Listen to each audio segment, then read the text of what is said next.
Hello guys, welcome back to my channel and enjoy this fanfic part 1. Now let's start the fanfic. At first, there was nothing but the faint sound of wind blowing in the peaceful night sky. Then heavy darkness descended over the village. A thick cloud of smoke enveloped the area, obscuring from view the threat that approached. Roused from their evening activities by the unknown sound coming from the entrance to the front gate, all of the nearby villagers turned their heads and looked up to the sky. There was no way this was possible. In the middle of the evening, with not so much as a warning, several shinobi, still in their ninja gear and headed for the Hokage's mansion, stared back in disbelief as they observed a large beast emerging from an even larger smoke cloud. Although they did not want to believe what they were seeing, almost everyone but the small children who were present knew the identity of this creature. Time stood still, it seemed, for several long, terror-filled seconds. Even the wind itself seemed too frightened to make a sound. The dramatic moment of silence was pierced by the cry, "It's the Nine Tails." The chaos that followed destroyed any semblance of peace, along with the many houses and shops near the village entrance.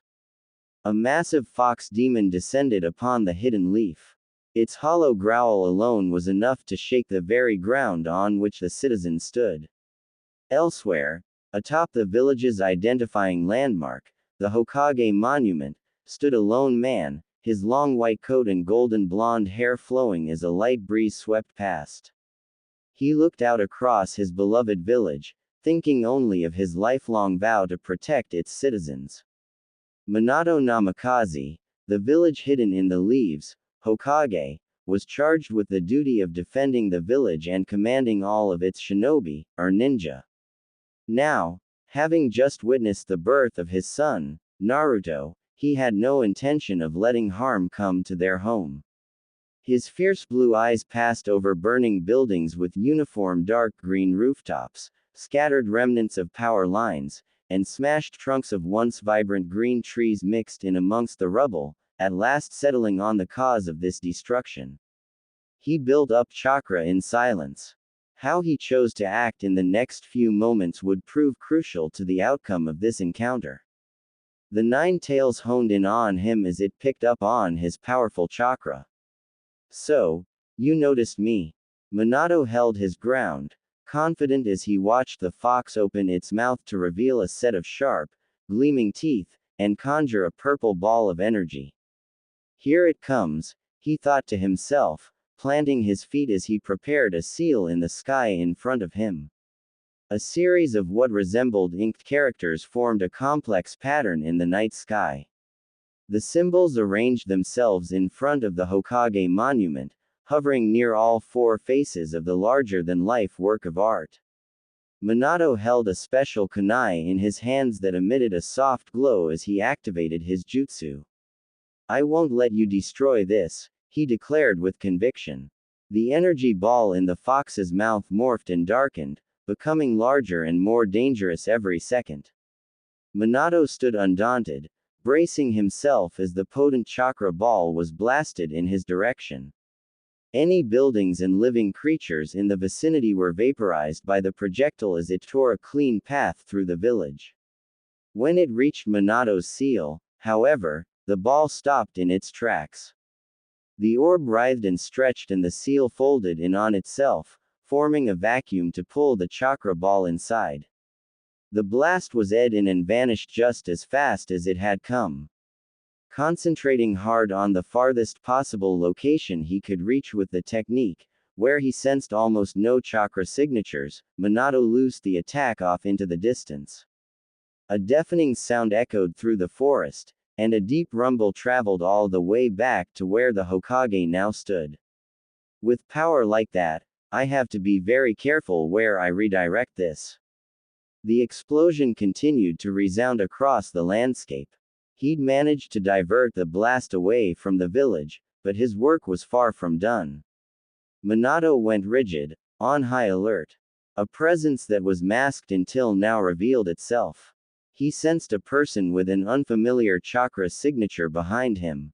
The same one he sensed when a man appeared before him and his wife just a short while ago and tried to kill his son. Still not yet recovered from using the teleportation seal, Minato slashed with his custom kunai as he turned on the stranger. He knew he could not go easy on this man.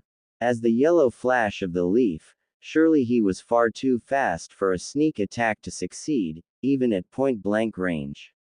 So Minato was shocked when his kunai passed straight through the intangible figure, who chuckled. The Hokage drew back, but not fast enough. The black-hooded, masked foe reached forward and grabbed his kunai-wielding arm. "I am your opponent," the mysterious man declared as he leaned in closer.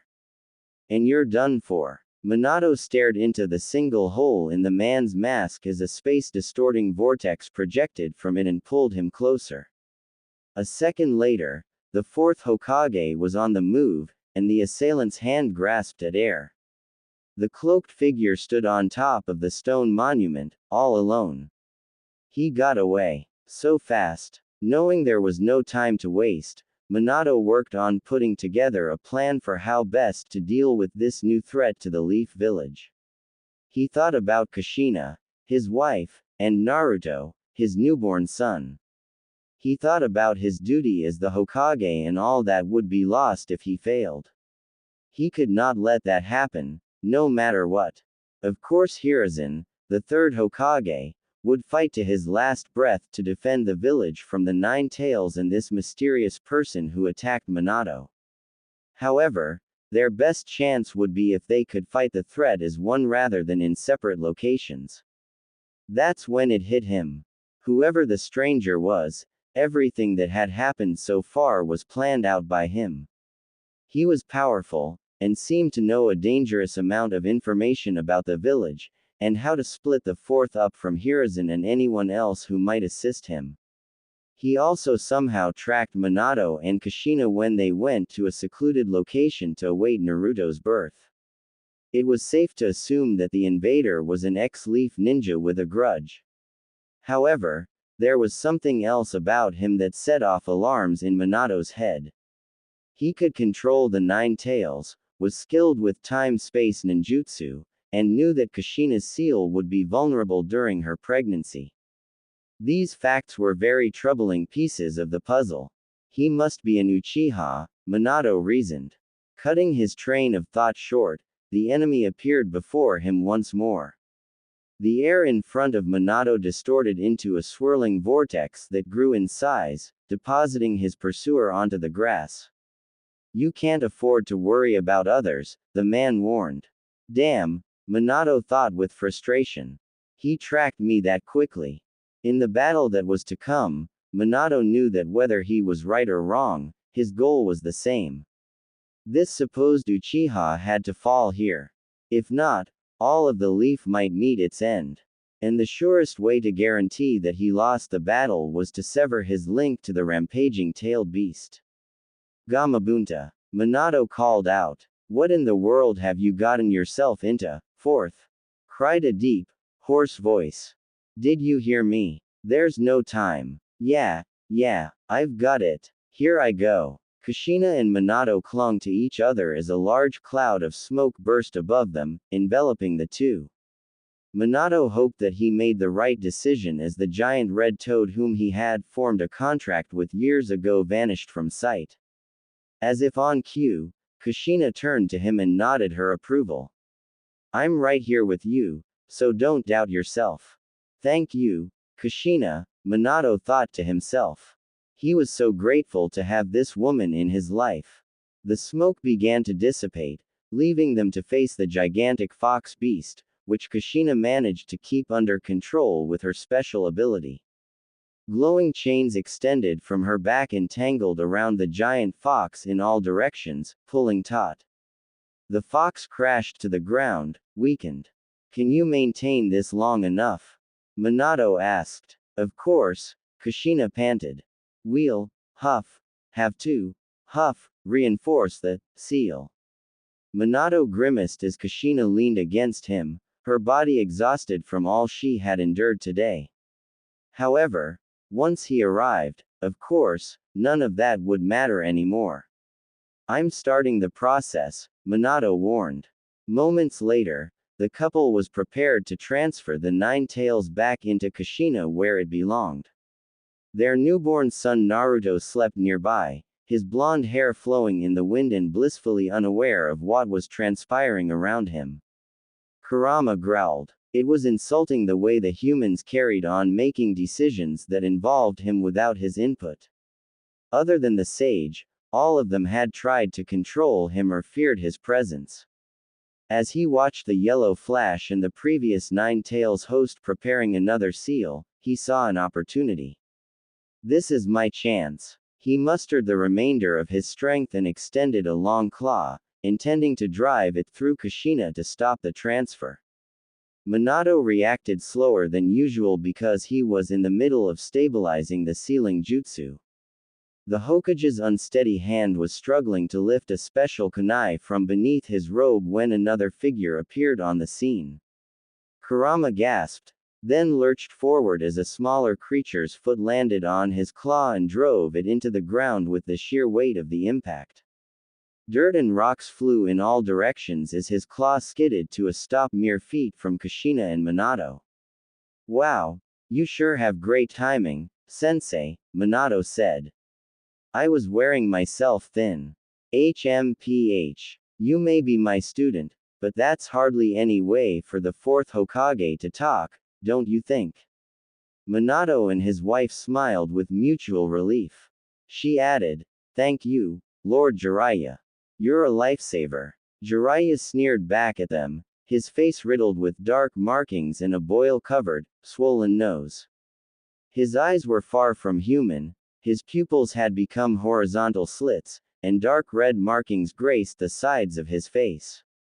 He maintained a wide stance, supported by thick-soled sandals. You should know I skipped out on valuable research to come here. Minato looked up, observing his old mentor. So, you decided to use your sage mode for this one.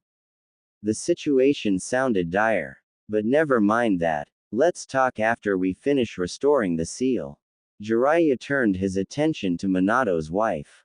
Ready, Kushina, you look like you're in bad shape. Kushina struggled to her feet, her signature fiery red hair falling across her shoulders. I don't need you worrying over me. I have to be strong as the fourth Hokage's right-hand woman, ya know. She smiled at the two men, doing little to reassure Jiraiya and Minato.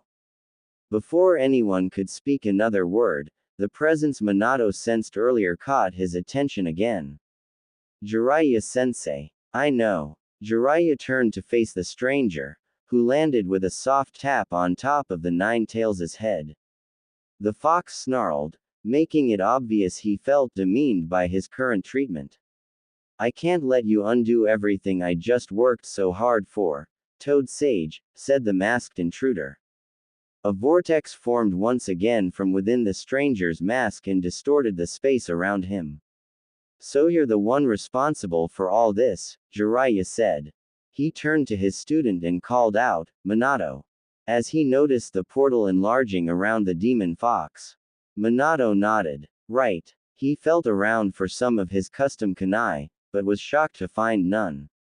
What? Where'd they go? Looking for these? The cloaked man taunted. He chuckled and waved the missing kunai in front of his face. You lose. Minato placed Kushina down on the ground, then teleported behind the enemy, using one of the kunai in his hand as a reference point. However, the fourth sneak attack swept through air. I'll see you in due time, Hokage, the masked man warned, the last word dripping with disdain. Then he faded away into one of his spiral portals. He was followed moments later by the Nine Tails, as it too disappeared with a gigantic poof. Minato and Jiraiya, who had been standing where there was now only air, landed on the grass across from one another. All three Leaf Ninja exhaled in unison. Although the masked man was gone, the unthinkable had occurred. He now possessed the nine-tailed fox, and with it, the power to destroy a nation in an instant. Where'd he go? Kushina gasped, clutching her stomach. Her trembling hand settled at the center of the dark, blotchy red stain on her blouse. Caked blood decorated the tips of her fingers. Minato rushed to his wife's side. Kushina, don't move. You'll hurt yourself more. Jiraiya looked up into the night sky, his toad-like features softening and giving way to a less striking, human visage. He must have called the Nine Tails to a remote location with summoning, the sage surmised, turning to lock eyes with Kushina. She knelt, mouth agape while the gravity of recent events sank in. Then that means. It means we can't place its chakra back inside you, Minato finished for her, staring at the ground in deep thought. Unless. He drew in a breath and rose to a standing position, turning away from his wife. Minato, Kushina said, a hint of confusion in her voice. I'm going, the Hokage stated, stepping forward. Sensei, please watch Kushina until I get back. Jiraiya's eyes widened at the sudden realization of the meaning behind his student's words, and he dashed toward him, arms out. Minato, no. As the toad sage closed in, fingers within reach of Minato, his student vanished where he stood. Just like that, the fourth was gone, transported to wherever their assailant had fled. Jiraiya grasped feebly at air, then slumped his shoulders, realizing he was too late. Only time would tell what became of his student now. He shared a concerned glance with Kushina, and knelt next to her to support her weakened body. In the distance, allies approached. Jiraiya sensed a familiar chakra. It was the third Hokage, accompanied by about a dozen leaf ninja. Jiraiya stood behind the glass wall separating him from the operating room, where some of the best medical ninja the village hidden in the leaves had to offer were working harder than ever to stabilize Kushina. Try as they might, they were unsuccessful thus far. The monitors continued to produce alarming vital sign readings. Kushina was hanging on by a thread, but had yet to wake up or make a sound. So you're here, Jiraiya-sensei. The familiar voice snapped Jiraiya out of his haze. A tattooed arm stepping into the field of his peripheral vision all but confirmed the speaker's identity. He took a quick sideways glance at the overalls and white mask associated with the standard Anbu Black Ops uniform, then resumed watching over Minato's wife. I am, Jiraiya said, expressionless. Hello, Kakashi. The white-haired youth posed with equal stoicism beside Jiraiya, gazing at Kushina behind the glass partition with both hands in his pockets. I heard Lady Kushina was in critical condition, Kakashi said. Where is Minato-sensei at a time like this? Jiraiya swallowed hard. He was unsure how best to approach the topic. Coming up short on well-worded responses, he gave up and settled for the plain truth. He hurried off to face the enemy not long after I arrived. That's the last anyone in the leaf saw of him. I see. What brought you here? I rarely see you in the village. Minato called me, Jiraiya said. He looked at the floor, crinkling his chin. It didn't feel right to leave again just yet, with Kushina in this condition. Kakashi nodded in the corner of Jiraiya's vision. Then he sighed and went quiet. Jiraiya did the same. An unnatural, warbling swoosh noise echoed through the hallway, followed by a strong breeze that blew nearby nurses, gurneys, and intravenous infusion devices in Jiraiya and Kakashi's direction. Kakashi dodged an IV machine that came flying toward him. Beside him, Jiraiya activated his needle Jizo Jutsu just in time, extending his hair to shield a doctor from an oncoming chair. Having avoided any immediate danger, the two white-haired ninja turned to find the source of this disruption. Minato lay almost flat against the floor at the end of the hall, holding himself up on one elbow as he fought to regain his breath. Minato! Jiraiya exclaimed, rushing to his student's side with Kakashi in tow. Nurses and doctors scattered to make way, mumbling amongst themselves. Faint cries of, Lord Fourth, reached Jiraiya's ears, but he tuned out all distractions as he knelt by the blonde-haired Hokage's side. Minato, it's me. And Kakashi. Sensei, are you okay? Kakashi asked as he slipped an arm under Minato to lift him up. I did it. Jiraiya-sensei, Kakashi. Minato looked up with a triumphant smile, beads of sweat collecting on his forehead. He opened a palm to reveal a handful of his special kunai. And I got these back. Kakashi looked down at Minato's torn and dirt-speckled Hokage coat. The village leader took a deep breath, his eyes drifting toward Kushina, who was still struggling to survive on the other side of the glass pane.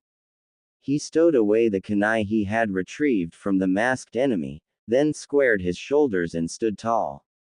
He left Kakashi's supportive embrace to walk on his own, his urgent steps echoing down the hall.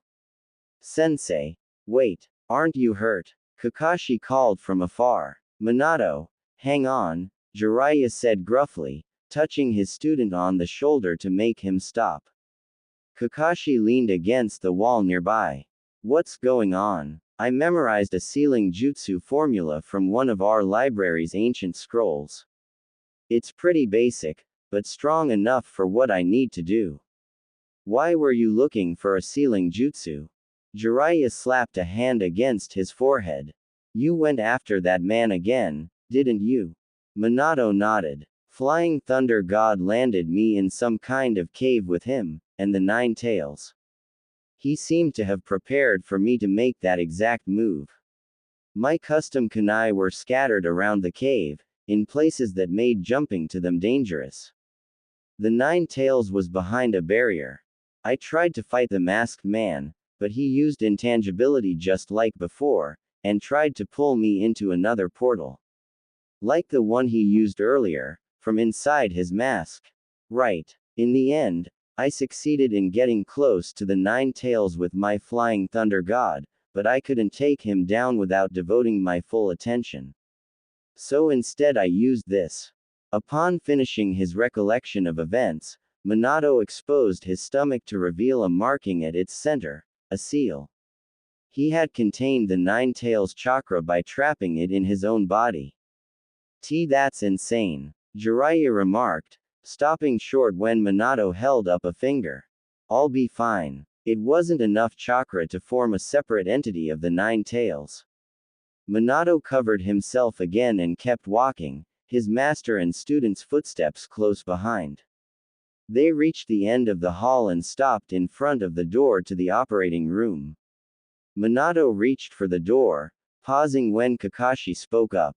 So you can save her. The three men regarded Kushina's near-lifeless figure beyond the glass pane. Her skin was pasty, and her beet red hair was matted into messy clumps.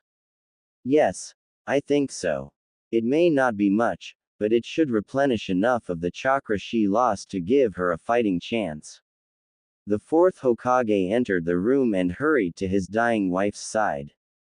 The doctors nearby stepped back, not having expected his appearance, let alone the interruption. How is she? He asked Jiraiya, giving Kushina's near-lifeless body a furtive glance. I just hope I made it in time. I've already failed enough tonight. Kakashi sighed. Sensei, you've done the best you can. Kakashi's right, Jiraiya said with a nod. You can't beat yourself up over this. No one knows what will happen in a situation like this, and none of us could have seen the attack coming. While Minato must have known that they were right, a quick look at his crestfallen expression made it clear none of the rationalizations his student and teacher gave were getting through. It was understandable, but Jiraiya hated knowing his prodigy of a student was going through so much pain. No matter what logical arguments they presented him with, at the end of the day, keeping the village, and his wife, safe were his utmost responsibility, and he had failed to execute either. I need to go see to Naruto, Minato muttered. He may have woken up, and at the very least, one of his parents should be there to keep him company. His words were laced with an undertone of guilt. Grunting in silent acceptance that he couldn't do or say anything of significance, Jiraiya nodded. Go on, Minato. We'll stay with her. Hands still in his pockets, Kakashi turned to his master. The boy's casual attitude even in the midst of tense situations never ceased to amaze Jiraiya. There was no doubt that this ability would serve him well as a ninja. If anything happens, we'll let you know, sensei. Thank you, both of you. Minato gave a curt bow and vanished, no doubt having already marked his son for easy teleportation. Jiraiya blew out a breath, just as impressed as ever by Minato's expert use of the second Hokage's flying thunder god jutsu. The fourth was talented beyond his years. Member of the legendary Sannin or not, Jiraiya hardly felt qualified to be his sensei. The Toad Sage smiled to himself in spite of the current predicament. No, thank you, Minato. Less than a minute later, the rhythmic beeping increased in frequency, and another electronic noise, this one more unpleasant, sounded from one of the monitors. Doctors rushed in, examining Kushina and reading off information from scanners. One of them removed her IV and inserted another, while the remaining few did their best to stabilize her, spouting frantic comments across the room to one another. The noticeable trembling in each of the medical professionals' movements didn't inspire much confidence. They must have known that if the Hokage's wife died on their watch, it was career suicide.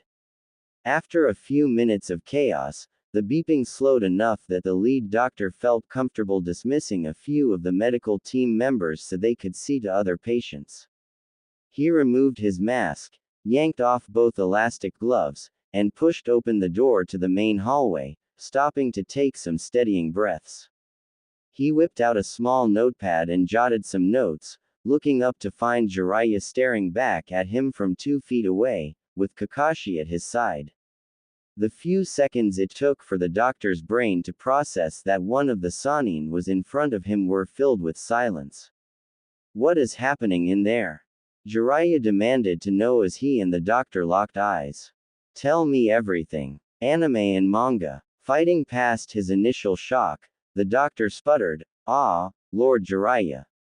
Oh, of course. You see, Miss Uzumaki's condition is unpredictable. She is alive through sheer will and her bloodline's natural large chakra pool and resilience. The Jinchuriki extraction, combined with using her sealing jutsu for a prolonged period, has taxed her greatly." The doctor looked through the glass at her, his eyes full of uncertainty. She is a fighter for sure.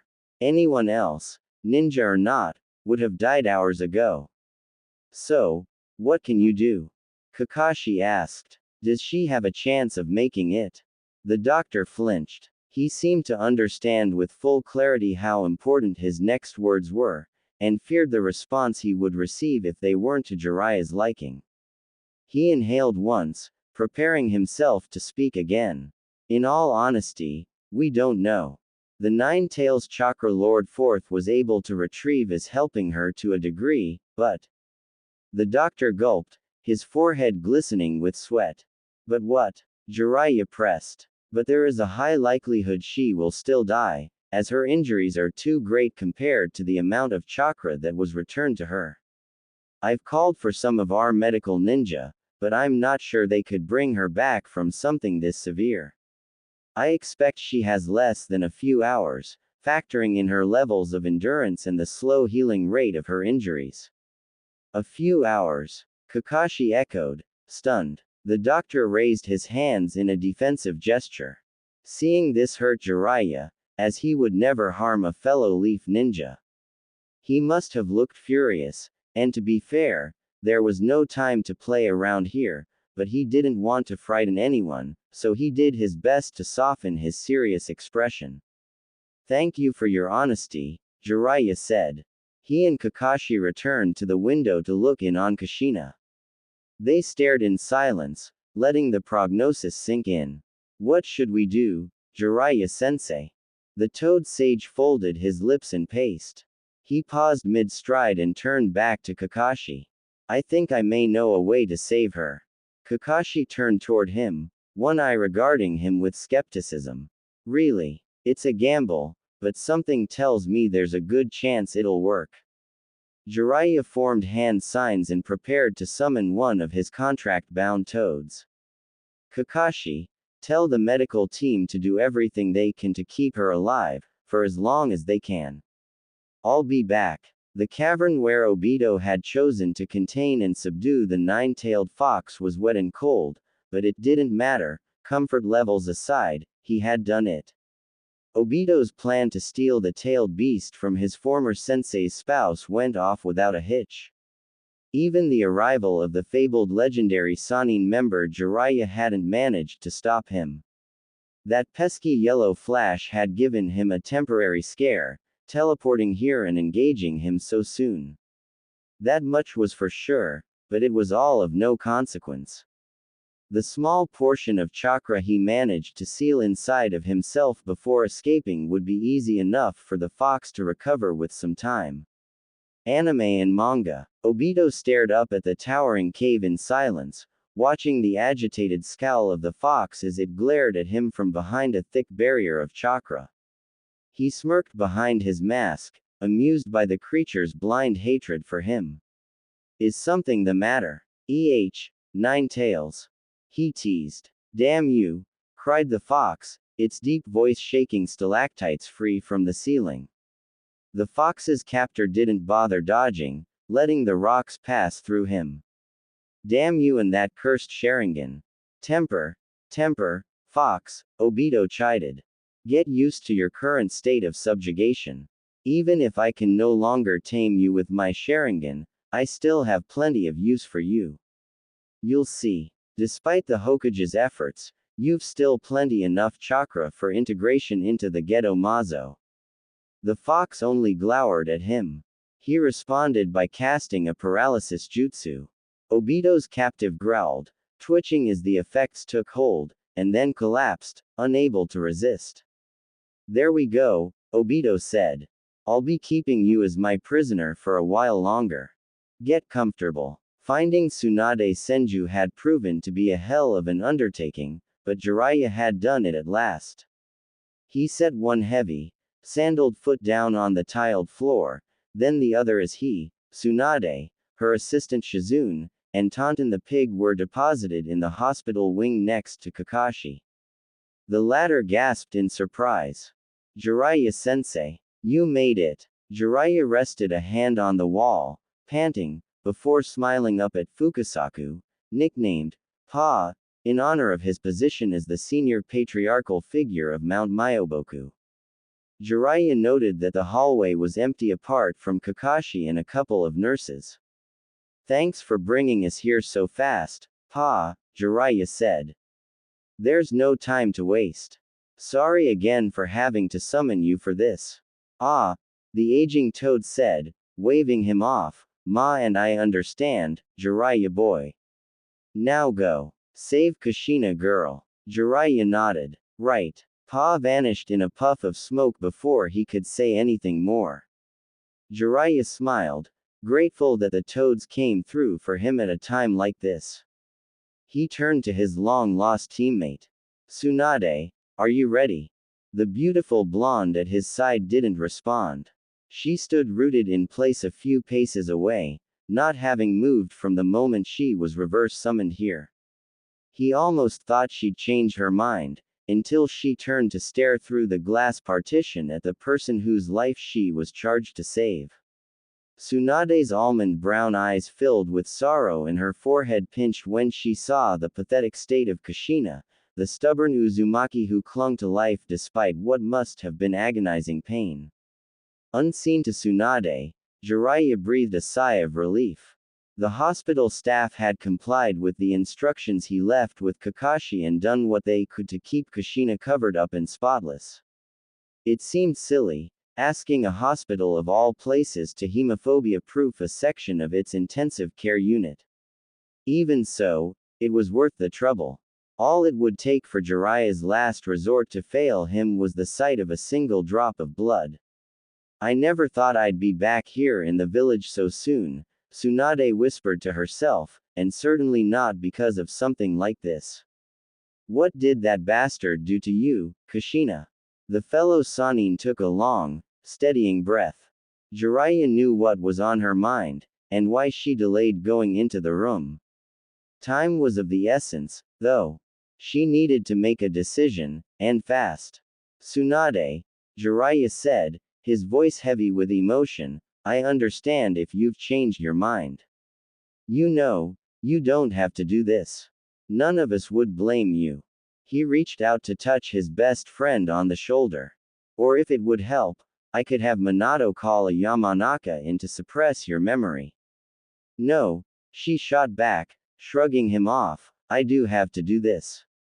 I want to. Tsunade cast aside her signature green jacket, exposing broad, toned shoulders. She stalked down the hall toward the door to the operating room. Jiraiya watched her go with apprehension, remembering those two, and the pain their loss caused her. Shizune stood by with Taunton cradled in her arms, swaddled within Tsunade's discarded garment. The blonde Kunoichi cast a firm glance back at Jiraiya and Kakashi, the fear in her demeanor long gone. Anime and manga, like I said, you can leave this to me. I'll do whatever I can, even if I have to bet my life. She strode toward the table where Kushina appeared to be in nothing more than a deep slumber. Seeing the woman whose legendary medical skills far outstripped all of theirs combined was enough to send the crew in the operating room scattering in multiple directions. Tsunade used a heel to nudge aside a rolling tray with an array of tools, all spotless, as requested. It hit the far wall with an unceremonious crash. Having made herself room to work, she stepped forward to examine her patient. Tsunade raised both hands, palms joined, and closed her eyes. A familiar distortion of the air around her outstretched palms told Jiraiya that Tsunade was gathering chakra to try and heal Kushina. If there was anyone on the planet capable of such a feat, it was this woman. Tsunade broke form, the slightest trace of a tremble in her wrists. He sighed as she shook it off and continued with renewed focus.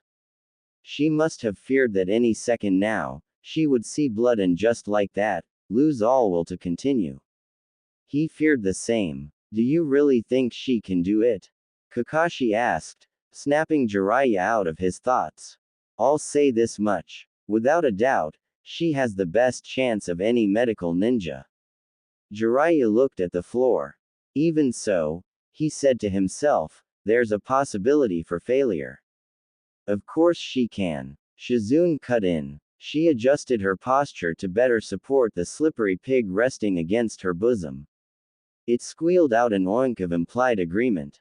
Don't doubt Lady Tsunade's abilities. Ah, Jiraiya said, that reminds me. Kakashi, you've never witnessed Lady Tsunade in action before, have you? No sir. I've only heard stories. Well, they're all true. You're about to see for yourself how a master medical ninja works. These words were as much to convince himself as they were for Minato's student Sake. Deep down, Jiraiya hoped they wouldn't amount to hollow promises. An unsettling quiet seized the room as Jiraiya, Kakashi, Shizune, Taunton, and Minato observed the scene unfolding in the operating room. Tsunade hunched over Kushina's still body. She grunted as she concentrated her chakra on the new mother's center mass. Beads of sweat rolled down her arms and face, but she refused to let up. Don't die, don't die, don't die, Tsunade mouthed, her bottom lip curling inward. Those words cut deep. Jiraiya clenched his fists, knowing Tsunade was channeling the hurt she still hadn't moved past. She wasn't only seeing Kushina. She was seeing her late brother, Nawaki Senju. She was seeing her lost lover, Dan Kato. It killed Jiraiya that he was the one who brought her here. Made her relive her anguish. He was a terrible friend, and an even worse sensei. Tsunade grunted, forcing out more chakra. The muscles in her arms constricted as she tried to pull Kushina back from the brink of death. The pain of Jiraiya's regrets ate away at him more and more with every dulled sound from the other side of the glass. He reflected on all of the ways he'd failed not only Tsunade, but others he held dear. Maybe with time, Minato and Kushina could forgive him for not being present enough in their lives. Perhaps if he were, this wouldn't have happened. Sensei, Minato said, drawing his attention, this will work. I believe in Lady Tsunade's abilities. Besides, Kushina's too strong to let something like this stop her.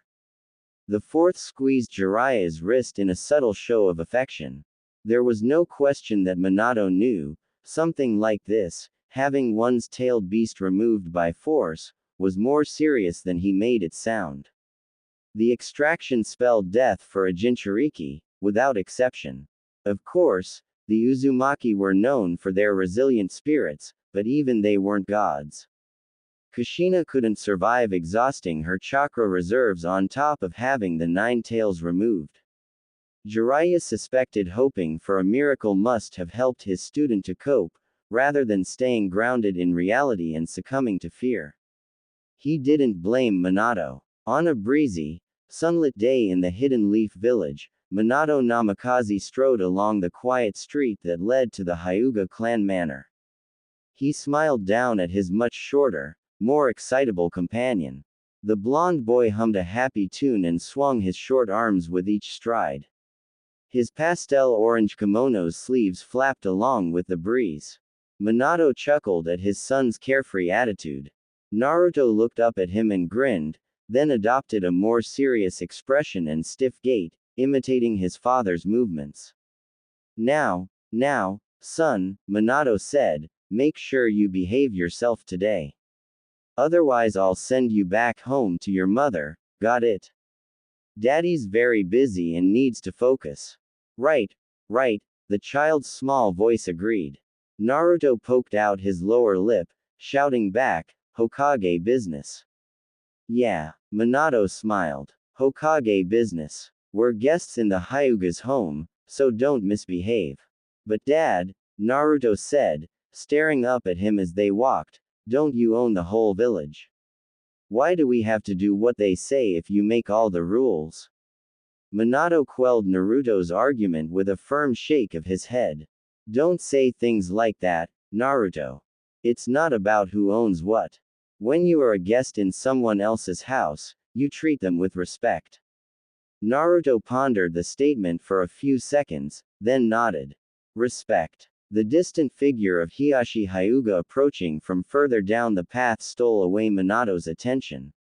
The man's long, flowing white robes made him impossible to miss. A handful of other clan members walked woodenly on either side of him, dressed in similar fashion. His guards, no doubt. The two leaders met in the middle of the street, their encounter silent at first. Someone on Hiashi's side of the standstill cleared his throat, but no one else moved an inch for the first 10 seconds or so. Save for Naruto, who was looking at the faces of each person present, his eyes enlarged with naive curiosity.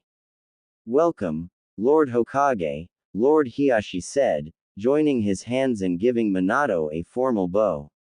Everyone behind him mirrored the gesture, but with their hands down at their sides. The Hyuga clan welcomes you. Please, Hiashi, Minato said, laughing, I told you there's no need for these pleasantries. A handshake will suffice, and you can just call me Minato, or fourth. Nonsense, Hiashi rebuffed. The way of the Hyuga has always been to treat every Hokage with the utmost respect, Minato finished for him. I remember. But honestly, don't treat me as if I'm so much better than someone who was my peer not too long ago. Not wanting things to get awkward, he moved on. Oh, one more thing before we start. I'd like you to officially meet my son, Naruto. Naruto looked back with uncertainty, checking for his father's approval. Minato squatted low to the ground and placed a gentle hand on his young son's back. Go on, Minato whispered. You can do this. Just like we practiced. Reassured, Naruto stepped forward and looked up at the stern-faced man, examining Lord Hiashi's long dark hair and pale eyes. Resisting the urge to scrunch his face up in confusion, Naruto lifted his tiny hand to meet Hiyashi's larger one. The man knelt so that he was almost eye level with Naruto and accepted the handshake with a nod. It is my pleasure to meet you, son of the fourth Hokage. Hiyashi cleared his throat and stood up, pausing when he felt a tug at his robes. Lurking just behind Hiyashi's leg was a small human, similar in size and stature to Naruto. Interested, Naruto leaned to the side, trying to get a peek around at whoever was there. He couldn't help but crack a smile at the sight of someone his age to play with. Enough of that, Hiyashi stated gruffly, his brow furrowed. Catching himself, he turned back toward Minato to do damage control. My apologies, Lord Hokage. Please forgive my daughter. She insisted on coming out here to greet you, but as you may recall, she is rather shy. No, Minato said, raising a hand. That's okay. I'd like our children to get acquainted. He waved at the short-haired girl hiding behind Hiyashi's leg, laughing when she stuck her body halfway out from behind cover. Hello there. Remember me, Hinata? She gave a meek nod, returning to the folds of Hiyashi's clothes. Would you like to be friends with my son? Naruto looked back again, and Minato flicked his chin toward the girl. The boy stepped forward and waited for Hinata to peek at him again. When she did, he smiled and extended a hand. Hi there, I'm Naruto Uzumaki. She tiptoed back into view, walked toward Naruto, and reached out with a limp hand, completing the handshake after a long delay. Hinata Hyuga. All right then, Hiyashi said, looking to Minato. Shall we head inside? Sure. Minato glanced down at Naruto and Hinata and gasped. Let's go, Hiyashi said to Hinata without looking back. You have forms to practice. Actually, Minato said, rubbing the back of his head, Hiyashi, I just had an idea. Why don't we let the kids spend some time together while we're meeting? What? Hiyashi paused, taken aback. He stared hard at Minato, as if the concept of what his guest proposed was foreign to him. Minato watched him go from astonishment to aversion, and back to his typical stone-faced demeanor all in the span of a few seconds. If it is the Hokage's wish, Hiyashi said with a bow, then we would be happy to oblige. He turned toward Hinata, much less respectful than when he addressed Minato. Be nice to our guest, he spat as if it were an order, not a simple reminder. She hung her head and whispered her agreement. With that, her father and his guards were gone. Minato walked beside Hiyashi, and the kids followed at their father's heels. Minato was wearing down. 2 meetings this morning, back to back, one with Shikaku Nara, the other with Hiyashi Hyuga, and now this. He hadn't brought Naruto today because he saw the writing on the wall. Today's topic was going to be a heavy one. Minato scanned the meeting room, noting who was present. The entire Leaf Village Elder Council and a couple of assistants were the only attendees. He'd learned very quickly in his short time as the fourth Hokage that the smaller the meeting size, the more serious the topic. Judging by Danzo's hard stare that Minato swore was an attempt to bore into him from across the room, they were here to discuss the Uchiha clan again. Let's begin, Minato announced. One of the elders, Homura Mitokado, gestured to the assistants, who hurried out of the room and shut the door. The first few agenda items brought forth by the other council members, the Hidden Cloud's not-so-subtle tax hikes on imports and exports to and from the Hidden Leaf, a wing of the Leaf's ninja academy in need of repairs, and word of unrest in the Hidden Rain and its potential impact on the Land of Fire, to name a few, were for the most part benign concerns.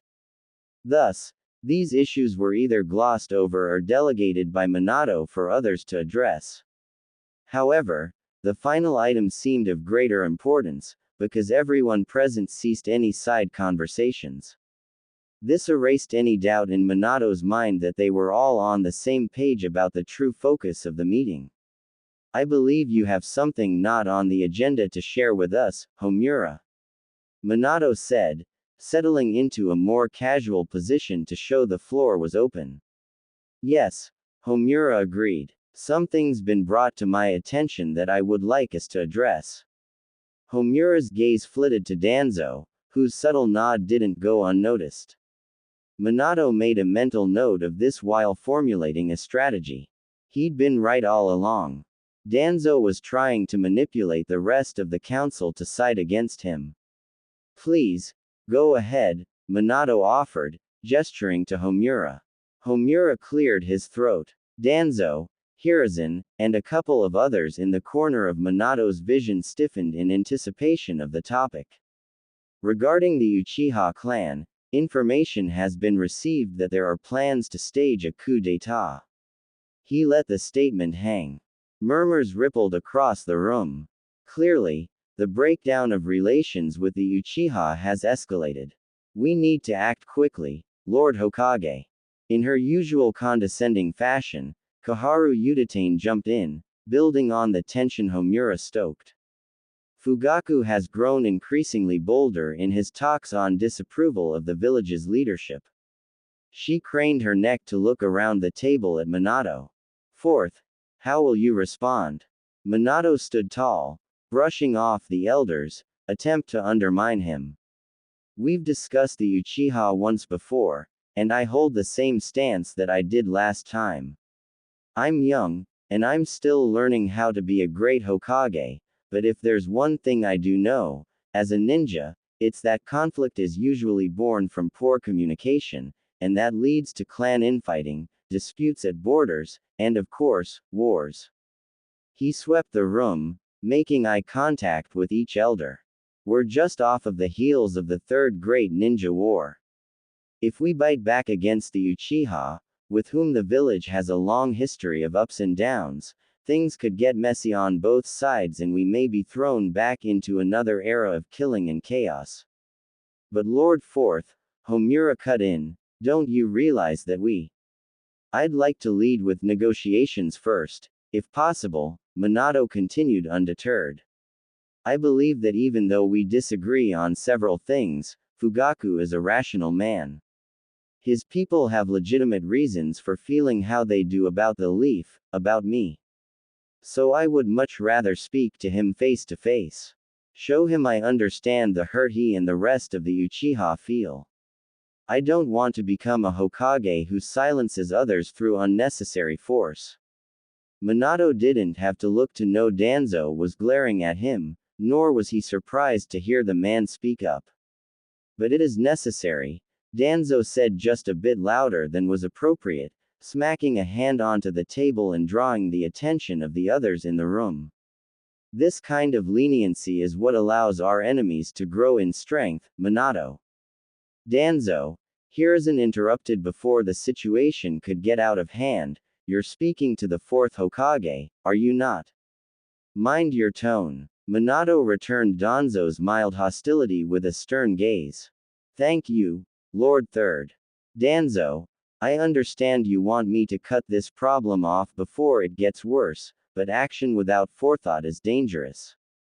Your opinion on this issue is no secret to anyone here. Let me be clear. I'll consider your input. However, the third is right. The decision on how to proceed is ultimately mine.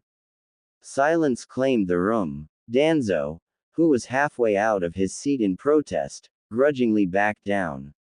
I understand, he said. He and Homura once again exchanged a glance that they thought Minato didn't notice. Homura moved the conversation along. Word of this coup comes to us by way of Itachi Uchiha. As tensions have risen in the Uchiha clan, he's begun to work with us, providing intel. Yes, I'm aware, Minato said. He steepled his fingers, reflecting on the young man whose mother was an old friend of Kushina's. According to Kakashi, who once worked alongside Itachi in the Anbu Black Ops, he was cold and calculating on missions, and his skill, with or without use of the Sharingan, was a sight to behold. Maybe I should speak with Itachi as well. It's cruel to put him in the middle of a situation like this, but it might work to the advantage of the Leaf if we can find a resolution. He's Fugaku's son, after all. Itachi understands the gravity of tensions between his clan and the Leaf, Hiruzen announced. All eyes refocused onto him. That is why he has come forward regarding news of the coup. Good, Minato said with a nod. Danzo, I assume you're keeping tabs on Itachi's status. I am. He is awaiting further instruction. Are you planning to meet with him today? Minato rested his chin against his hand, thinking the matter over. No, if it's not too much trouble, set up a meeting between us tomorrow morning. Danzo grunted his understanding. I'll see that it's done. Now that the most controversial matter was out of the way, Minato moved on to another concern that still weighed on his mind, even several years after the fact. He would never feel at ease so long as this threat lingered. I would like to add one last thing before we adjourn. All heads turned his way. It's about the attack from 7 years ago. You're all aware that I believe the attacker to be Madara Uchiha. Lord Jiraiya has been on the move, trying to gather intel. I received a note not too long ago by Messenger Hawk. He's narrowed down the number of possible hideouts where the masked man could be located, but there's still more he needs to look into. Pausing to breathe, Minato scanned the room, watching everyone digest his words. The pure terror at the mere mention of Madara's name was plain to see. He hated being in such a position of uselessness, unable to protect his village. Taking advantage of the lull, Homura inserted himself into the discussion.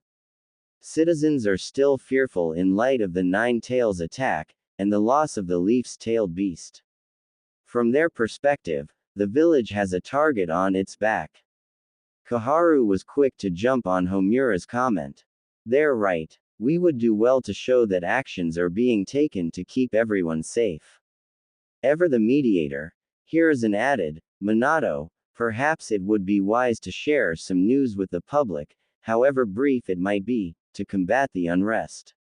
Minato was appreciative of Hiruzen's strategic move to divert the conversation away from fear-mongering and toward finding a solution. If he wanted to keep the council's, and by extension the village's trust, he would need to exude confidence. He made sure to speak without wavering. Of course, Lord Third. I'll put something together once I hear back from Master Jiraiya, but I don't want to make any promises. Not until we know more. How soon can we expect to know more? Danzo asked, careful to curb the edge in his voice. I'd like to mobilize a team as soon as possible. On that we can agree, Danzo. The moment I get new evidence from Lord Jiraiya, I'll pass it along for inspection by our analysis team. Then they'll reach out to you so the Anbu can follow up. Glad to see that the vibe in the room was much less charged than before, Minato rose and stretched. The council looked pleased with the discussion, or at least as satisfied as they were going to get for the time being. If no one has anything else, Minato said, gesturing around the room, then I'll end the meeting now. I'd like to get home to my family. The light was still on when Minato walked through the front door and entered the living room, his Hokage cloak neatly folded under one arm. Thankful to have made it back before Kushina went to bed, he was delighted by the sight of her hurrying from the kitchen to greet him. She leapt into his embrace, wrapped both arms around his neck, and gave him a quick kiss on the cheek, brimming with joy. His wife wore a stained green apron from time spent preparing dinner. He seemed to have caught her in the middle of cleanup, if the supplies in the corner were any indication. Welcome home, Kushina breathed into his ear. She stepped back, reached for his Hokage coat, and hung it up for him. She did the same with his Jonin vest as she called out, I left the light at the front door on for you. I noticed that, the weary Hokage said. Thank you, Kushina. It's so good to be home. He half yawned the last sentence, earning a giggle from his wife as she returned to the living room. How was your day? You seem worn out. Yeah, Minato admitted, making his way to the kitchen to prepare tea. So many meetings. He paused, noticing the distinct lack of a certain boisterous third member of the household. Where's Naruto? He's taking a bath, Kushina said. He should be out in a bit. Gasping as she turned to Minato, she rushed into the kitchen, placed her hands over his, and with gentle but firm urgency, guided him away from the counter. No, no, no. Please, let me do that for you. You've had a long day, ya know. Kushina, I can, really, it's no trube. Minato tried to protest, but it was useless. Kushina had him resting on the couch with his legs on a padded footstool before he could string together a coherent response. Well, all right, he acquiesced, sinking into the fabric. Minato had to admit this was quite nice. He hadn't taken personal time to slow down and let himself recover from his non-stop schedule in so long, he'd forgotten how it felt.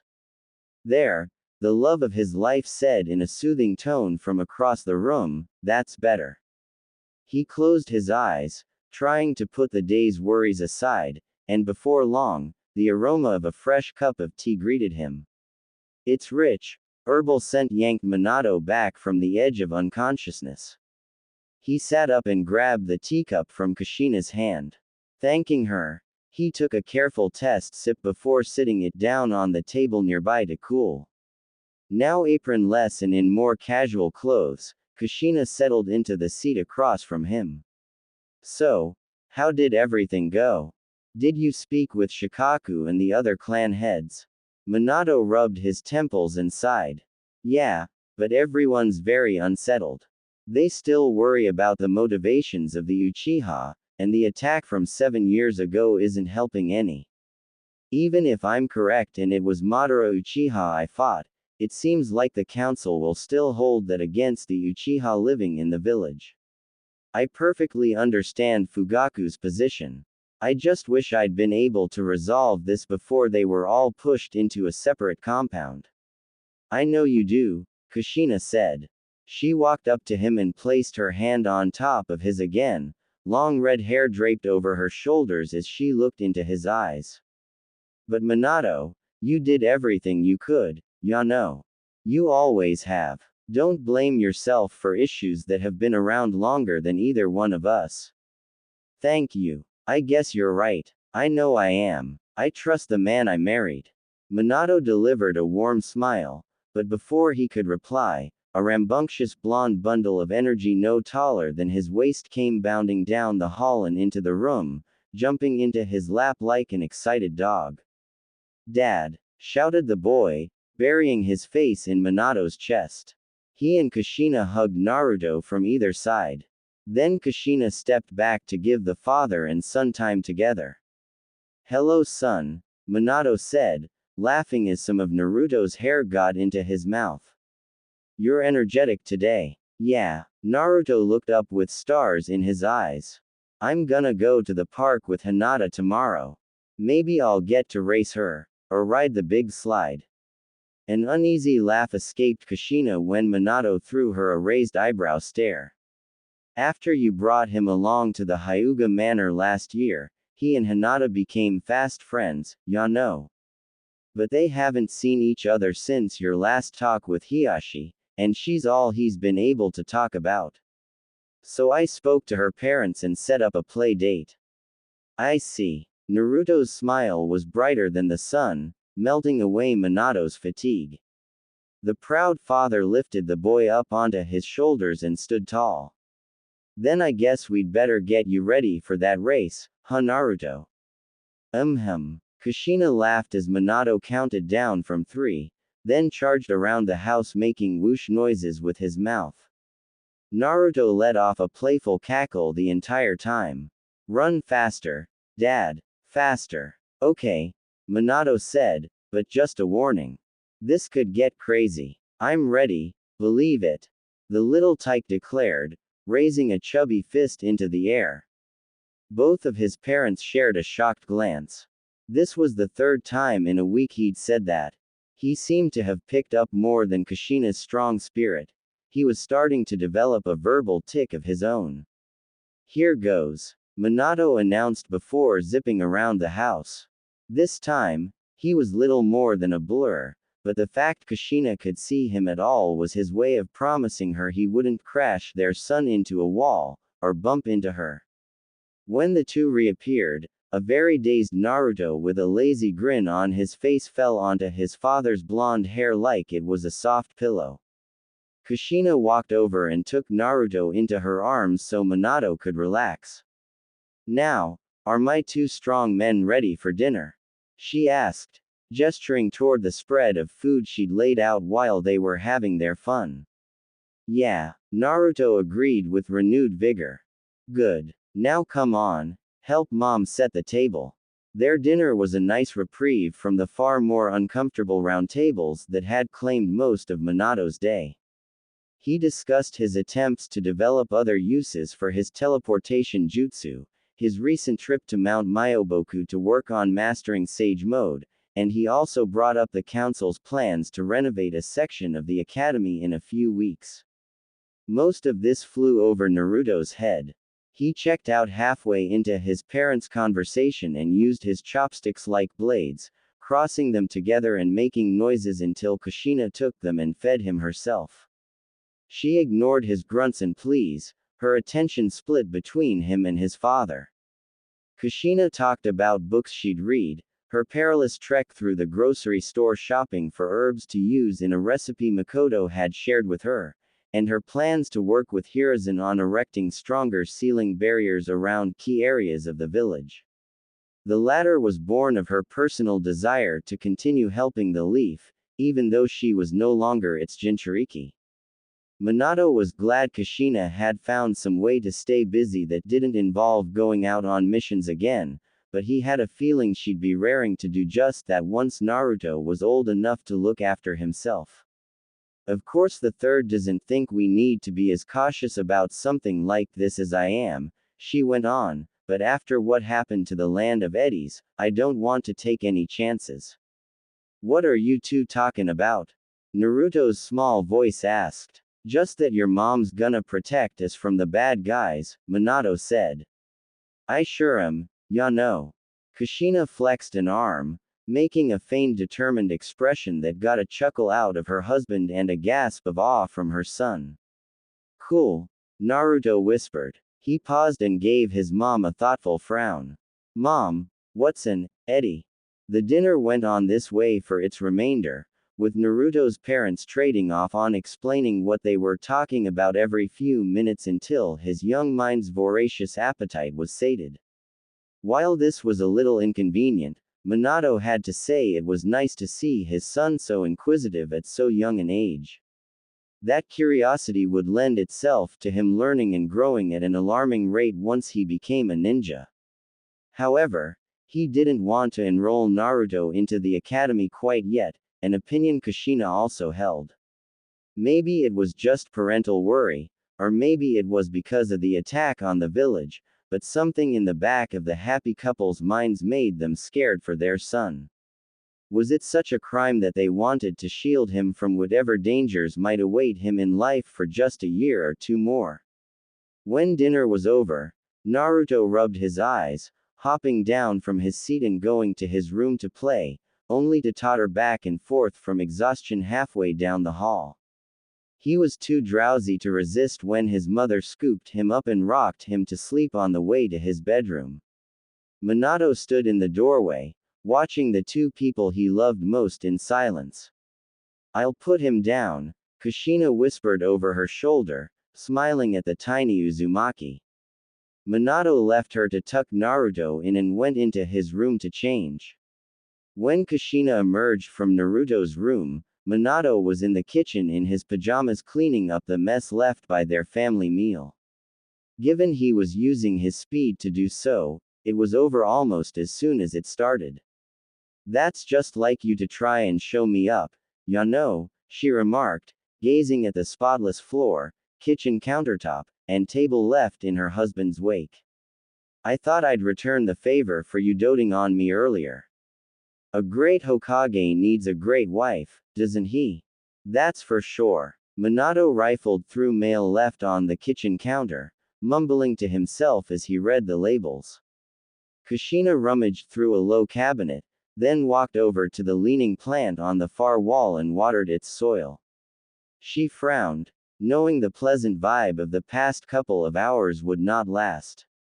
Naruto had interrupted her and Minato's serious conversation earlier, and it must have still plagued her husband. On cue, he said, Kushina. The coup, it's still a possibility. The council wants me to act. She didn't answer right away, busying herself with tending to the plant. Deep down, she was sure they both knew it was an attempt at delaying the inevitable. What are you going to do? I'm thinking about working out some kind of compromise, but first, I've asked Danzo to arrange a meeting with Fugaku's oldest son. Kushina gasped. Itachi. When? Tomorrow. I wouldn't be surprised if Danzo showed up too, even though that wasn't part of my request. She deflated at his words. The night was already shaping up to be a depressing one. Danzo's still speaking out against you. He is. Today he backed down, but he made it clear I don't have his support. If the third wasn't there to keep him from exploding, I might have ended up dismissing him from the meeting. It got that serious. Minato gave her a look that said it all. Anyway, he continued, stepping away from the counter and moving toward her, Kushina, listen. A lot is going to happen in the next few days. According to the rumors, the coup is set for some time in the next 2 weeks. Please, stay away from the Uchiha district when you're traveling around the village. I don't want you in the crossfire if anything goes south. Kushina's thoughts immediately shifted to Makoto. She and Makoto didn't see each other as often these days, but she was the truest friend, not counting Minato, that Kushina had managed to make ever since moving to the village hidden in the leaves. Danger or not, it seemed wrong to ignore the Uchiha district and its people and just wait to see where the chips fell. Not to mention Kushina didn't want to abandon her friend Makoto and her family to suffer a potentially terrible fate.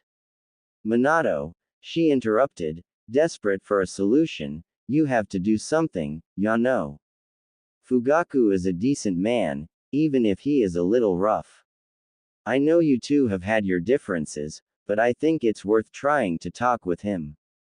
I will, Minato said with a nod, but that's why I asked to speak with Itachi first. He's our man on the inside. I don't like it, I'll admit that much, but who better to make Fugaku more receptive than his oldest child? Her misgivings aside, Kushina couldn't argue. The logic was solid. Still, good luck tomorrow, she said, eyes averted. The house was quiet. Naruto had gone out for lunch with Hinata and her mother. Minato was busying himself with the oh-so-minor task of being the political face of the entire village. That left the devoted mother of the household all alone. Kushina wasn't surprised in the least that her little Naruto orchestrated a plan with Hinata. They'd harnessed the combined power of their cuteness and innocence to beg Hinata's mother to take them out for ramen. The poor woman didn't know how to say no, even to children.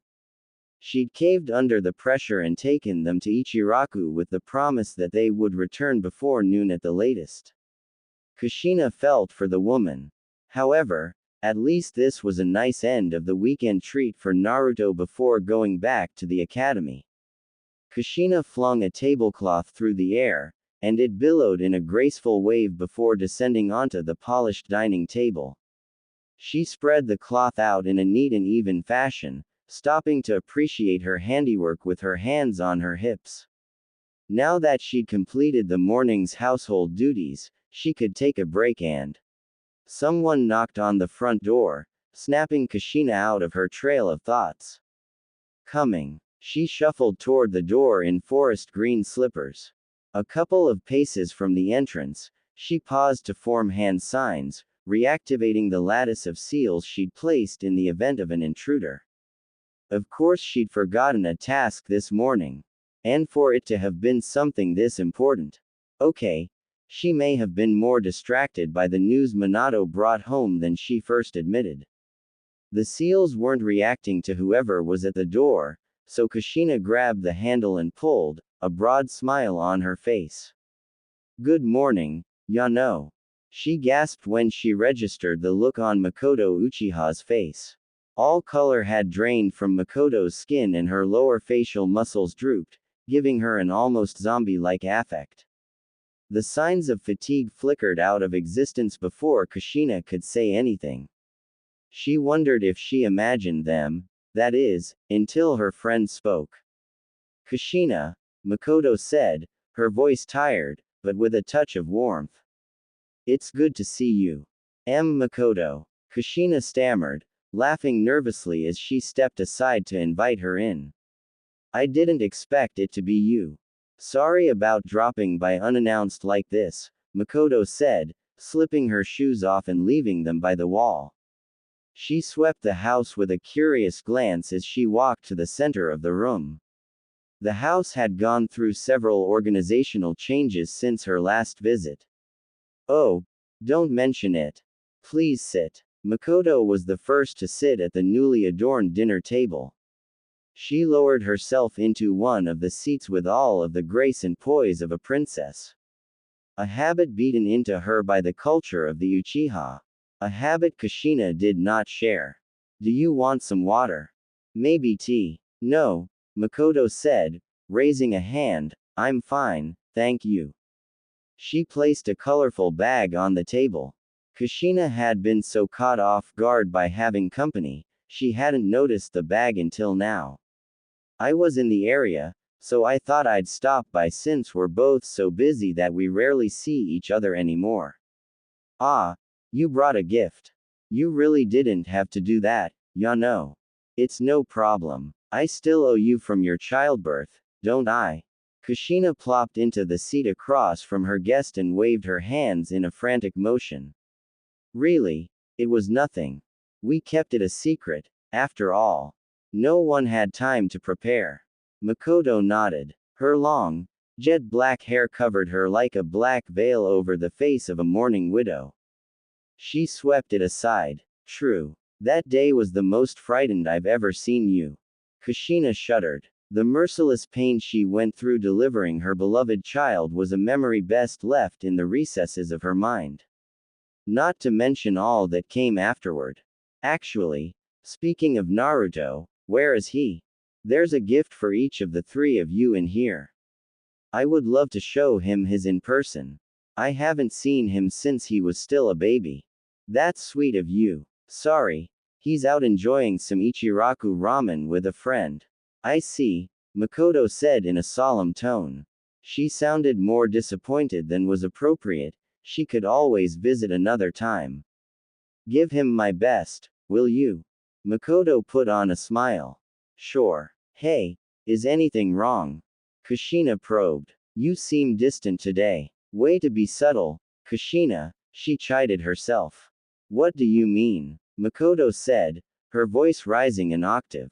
Her friend's blunder made Kushina more confident that her suspicions were well-founded, so she dug a little deeper. I just meant that you seem a little off today. The moment the words left her mouth, something clicked for Kushina. Could Makoto have snuck out to see her? It would explain why she was so on edge.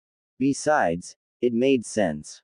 Fugaku wasn't the type to neglect warning his wife about the changing climate in the village, so chances were high that her being here right now was a secret. Makoto was no fool. She had to know the danger of being caught chatting with Kushina at a time like this. After all, rumors of an Uchiha coup had spread like wildfire ever since Minato's last meeting with the council.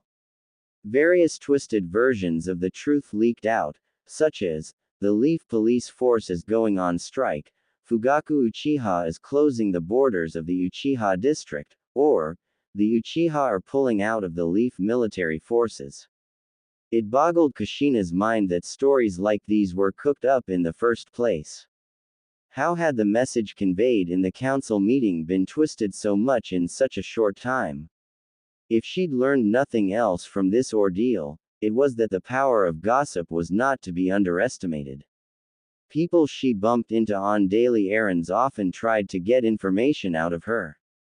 Of course, as the Hokage's wife, she was duty-bound to neither confirm nor deny, until it all blew over. I'm just feeling a little stir-crazy lately, Makoto lied.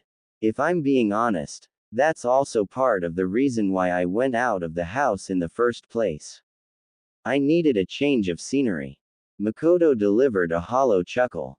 The stark contrast between her friend's outward smile and her masked pain tore her apart. Yet there Kushina sat, playing along, unable to resolve the situation.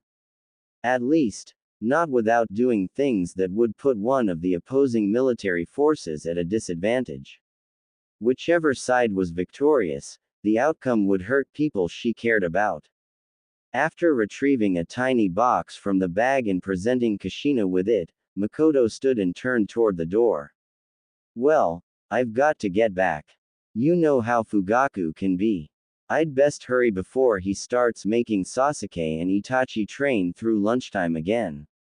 Kushina clenched her fists. What should she say? This might be her last opportunity before who knew what. Makoto strode toward the door, her dress trailing behind her, catching a glint of sun that made it dazzling to behold.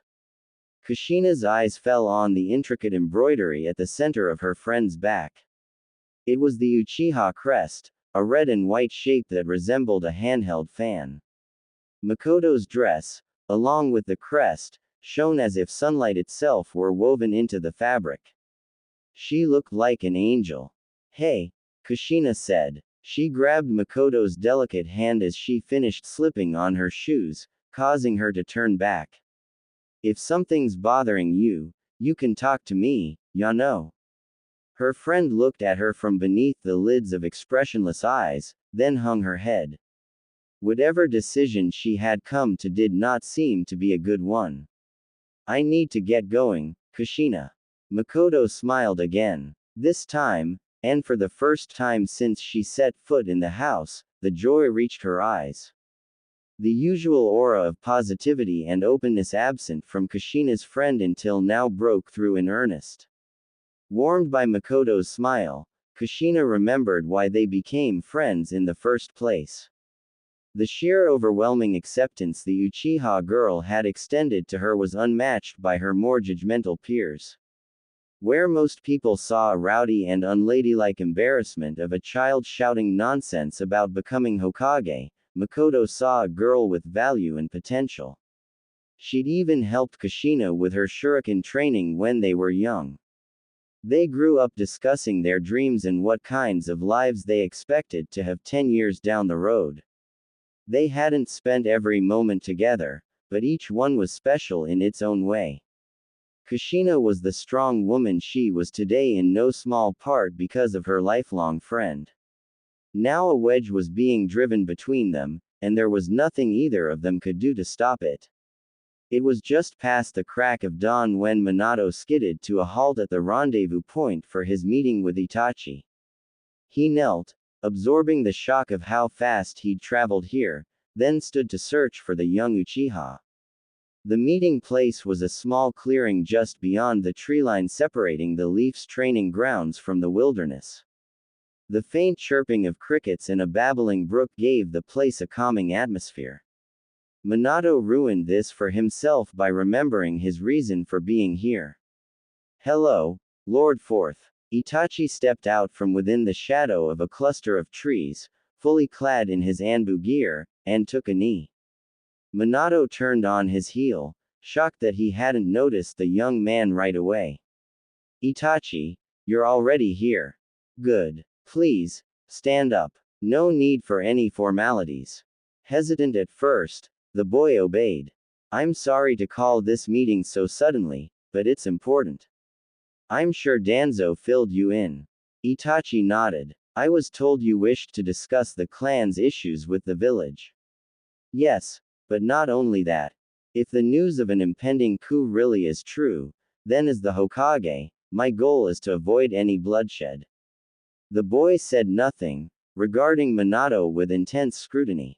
Even without his Sharingan active, Itachi had the presence of a man 3 times his age. So, Minato asked tentatively, did Danzo pass on the rest of my message? Yes. I've come alone as requested, Lord Hokage.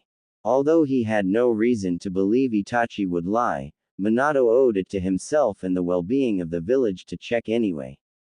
He closed his eyes, tapping into a place in himself not often visited. He still didn't have perfect mastery of this ability, but it would suit his needs even at his current level. Itachi, and all of Minato's surroundings, faded into obscurity. The sounds of the surrounding wildlife and flowing water quieted to a dull whisper. Energy streamed around and through the fourth Hokage in the form of lustrous waves of color, connecting him to the world around him in a way that nothing else could. Sage chakra integrated itself into his body from all directions, opening him up to details about the environment that he had not noticed prior to the transformation.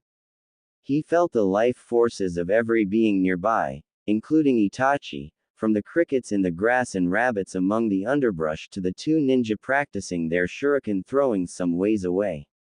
If there was a creature with a heartbeat anywhere in his vicinity, his sage mode picked it up.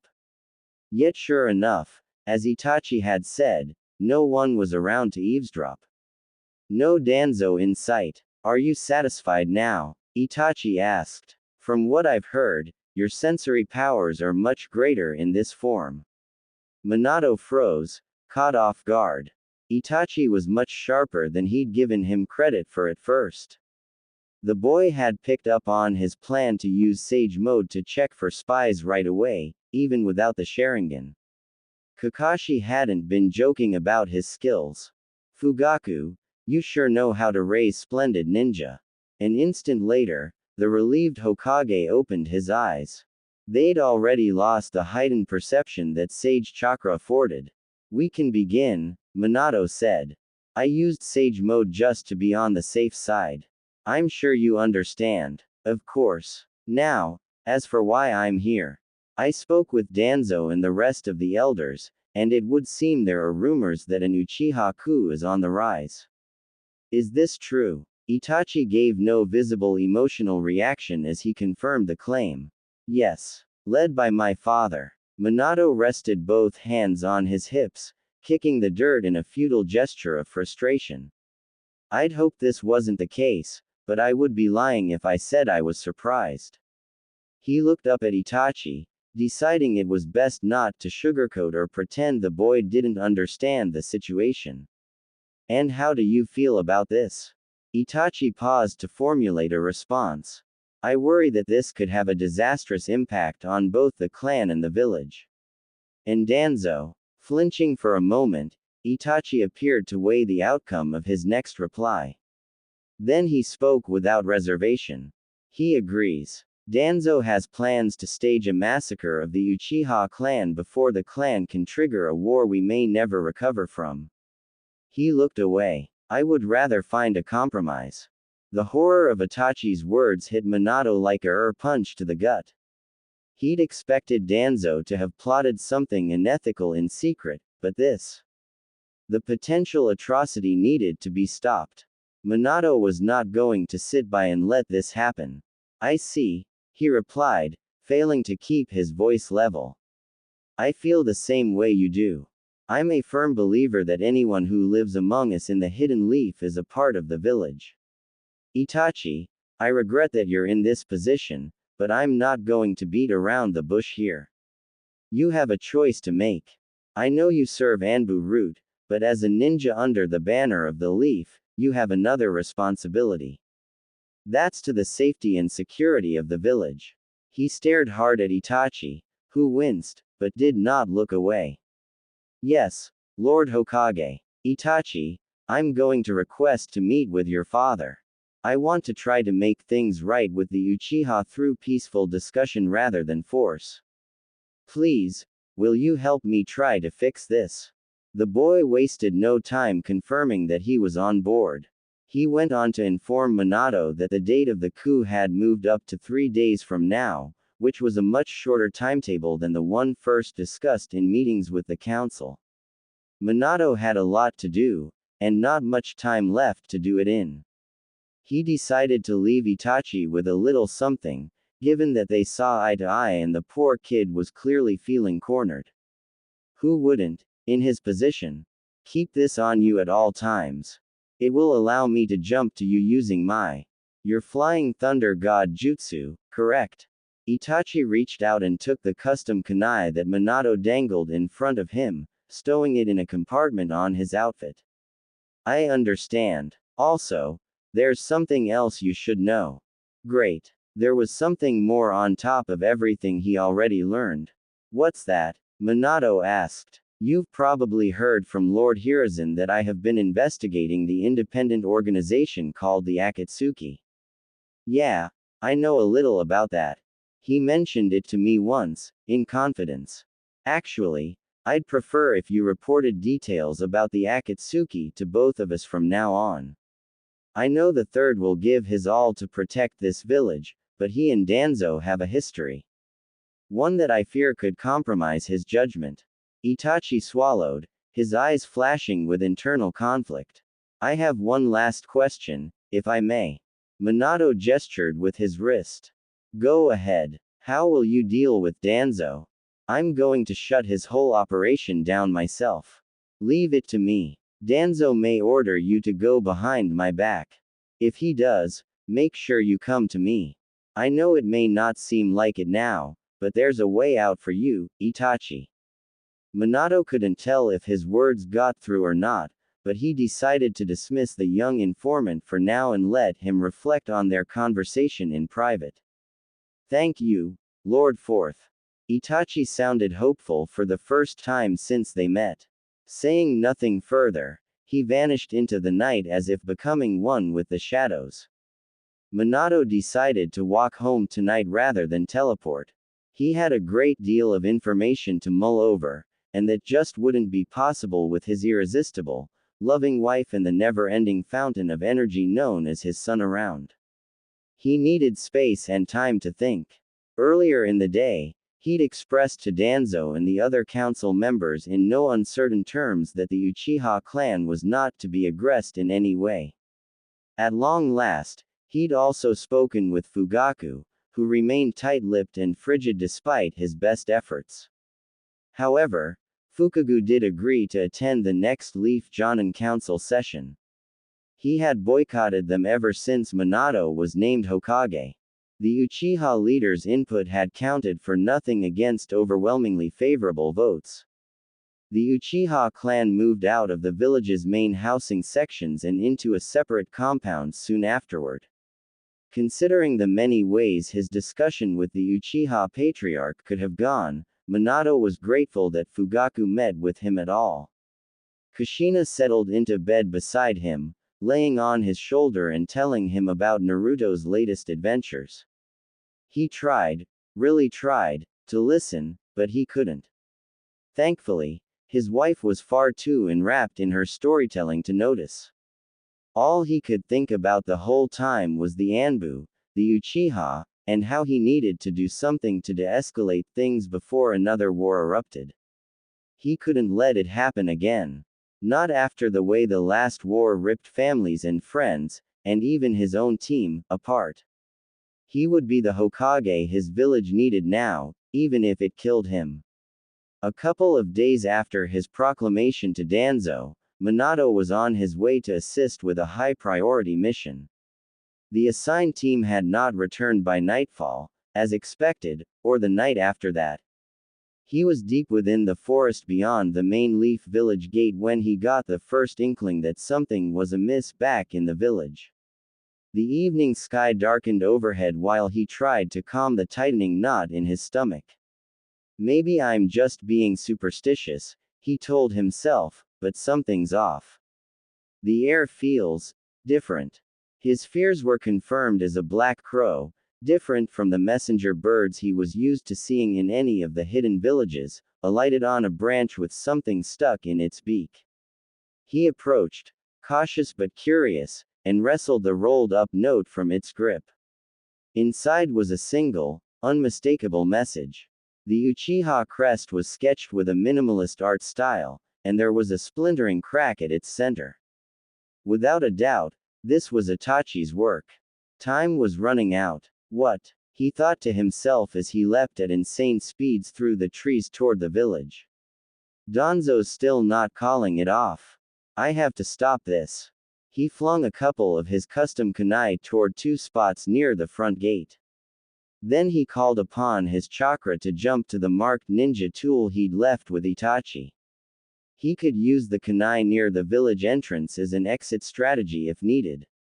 Minato whirled around, getting his bearings. He was on the outskirts of the Uchiha district. The kunai he'd given Itachi was embedded in the stone tile at his feet, but the boy himself was nowhere to be seen. I knew I was right to suspect that child would betray me. Glaring in the direction of the familiar voice, Minato saw Danzo emerge from around the corner of a building. Danzo, what have you done? He said. Nothing yet. Only trusted a hunch, Minato. Danzo frowned, eyeing the kunai on the ground. I see you've worked out a plan with Itachi in secret. Good thing I managed to switch out that little gift of yours with a replica while he was at Anbu headquarters. I knew it would deliver you straight to me. Minato slid a custom kunai from its holster and held it out at his side, making sure it was visible. Through sleight of hand, he hid another in the opposite sleeve. I'm not the one in the wrong here. Danzo, you're conspiring against the village. I don't see it that way, Minato, Danzo said. You misunderstand. I'm conspiring against you. You may be the Hokage, but you don't have the Leaf's best interest at heart. Your weak-willed attempts at putting a bandage over the gaping wounds that threaten the village's survival will be the death of us. So what, then? The solution is killing the Uchiha, innocents and usurpers alike. Anger boiled in Minato. He tempered his emotions. He needed a clear head to handle this. Someone has to do something. You refuse to act. Hiruzen refuses to back my claims when he knows I am right. So if neither of you will step up, that someone has to be me. Danzo marched forward a few more steps, making a hand sign. Itachi has his orders, and after you fail to intervene, he'll finish the job as instructed. I'm not going to let you kill these people, Minato said. He raised his kunai-wielding arm and flung the projectile within a hair of Danzo's face, then threw the second one as the elder turned to anticipate Minato's teleportation. Danzo harmlessly struck the air with a concealed standard kunai. Minato jumped to the second custom kunai and used it to slice through Danzo's neck at an angle, drawing a spray of blood. Both Danzo and the crimson fluid vanished in a cloud of smoke, leaving behind a harmless log. A substitution, Minato said, dodging as a flurry of dense wind blasts cut through the air, missing him by inches. Judging Danzo's location by sound and the direction of his ranged attack, Minato pushed off from the side of a building with a burst of chakra, speeding toward his target faster than any normal eye could track. The moment he reached Danzo, who was hiding at the end of an alley, he moved in for a killing blow and came face to face with something he would never have expected. You aren't the only one who came prepared, Minato. Danzo condescended, a smug grin creeping across his leathery skin as he made eye contact with the Hokage. His right eye fixated on Minato, rooting him to the spot. The kunai in Minato's hand came to an abrupt stop an inch from Danzo's face. No, Minato cried in his mind, but it was already too late. He knew that eye pattern. It was Shisui Uchiha's Sharingan. Danzo was using that genjutsu, so there was nothing he could do now. A new truth rang out loud and clear in his mind, all without Danzo making a sound. The fabric of Minato's reality dissolved and was replaced by something new. Minato stumbled through the front door in a haze that hadn't lifted ever since he found himself wandering down a random side street of the Leaf Village. A faint memory of searching for a threat while on patrol filled in the blank of why he'd taken this path to his house instead of just teleporting there. Still, something was off about all of this. He searched the depths of his recent memory, trying to piece things together, but to no avail. No one was out on the streets this late, and the usual calming stillness of the evening emphasized his rising sense of dread. Maybe once he made it home, he could finally figure something out. "Minato!" cried Kushina as he entered. She came stumbling around the corner, her face bone-white with panic, hurried into the living room and clasped both hands onto his shoulders. "Are you all right? Where have you been? Are you hurt?" She waited for him to catch his breath, her eyes full of fear and on the verge of tears. I was out late, wasn't I?" Minato asked, still in a daze. Kushina ushered him over to one of their green dining chairs, slipped his Hokage coat off and sat him down. She held a palm against his forehead. "You don't have a fever. Let me get you some water though, just in case." She hurried into the kitchen and fetched a glass for him. In all of the commotion, Minato realized Kushina had never uttered a single, "ya no." Only a very worried Kushina would abandon her natural verbal tick. A few gulps of cool, refreshing water later, he sat up and looked her in the eyes. She knelt in front of her husband, watching him like a hawk. "Kushina, it's okay," he assured her. "You can calm down now. I'm fine. Then could you at least tell me where you were? You've been gone most of the night. Naruto and I were worried sick. I've been patrolling the village." Minato scraped at his mind, desperate for any shred of information.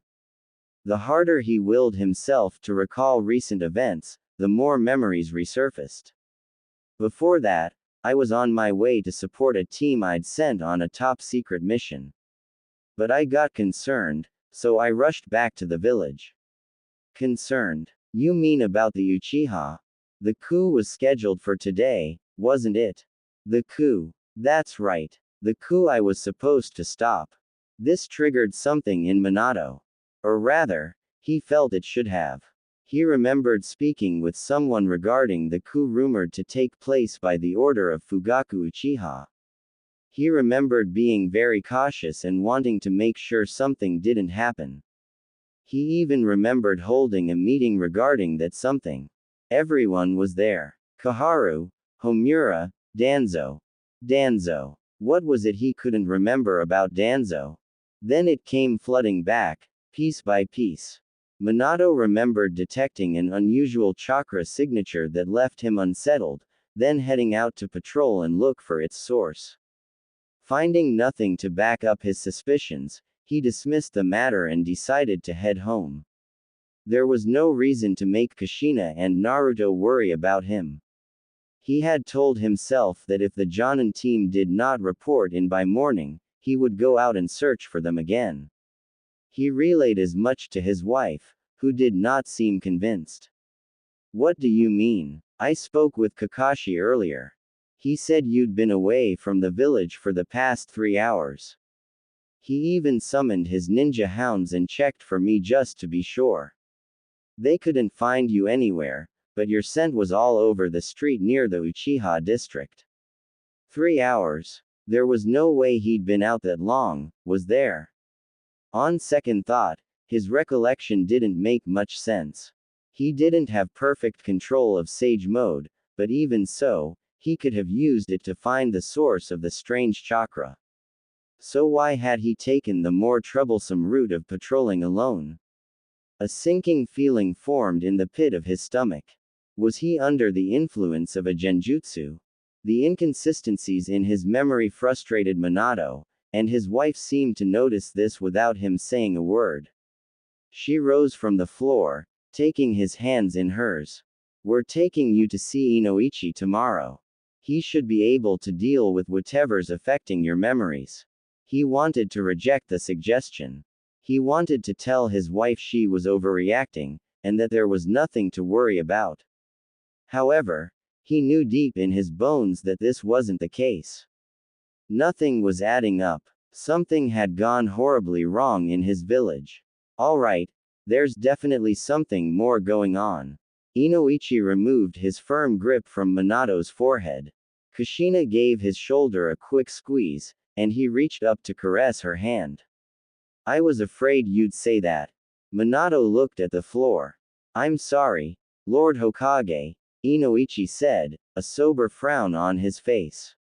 And you're absolutely certain you don't recall anything more about last night? Minato nodded. Yes. I haven't been able to remember much more besides patrolling for a while after I sensed an unfamiliar chakra. I understand. Please hold still. I'm going to try a deeper dive. Will it hurt him? Kushina asked. I honestly don't know, Lady Kushina. The head of the Leafs analysis team dropped his gaze. His ash-blonde ponytail spilled across one shoulder as he delivered the bitter truth. It's all right, Minato said. He gave his trusted subordinate a determined nod. Do it. This was for the village. Everything was for the village. After the recent tragedy, Minato couldn't afford to hesitate. He had seen the bodies. The long, nigh-endless streets littered with the corpses of unsuspecting Uchiha victims, men, women, and children alike.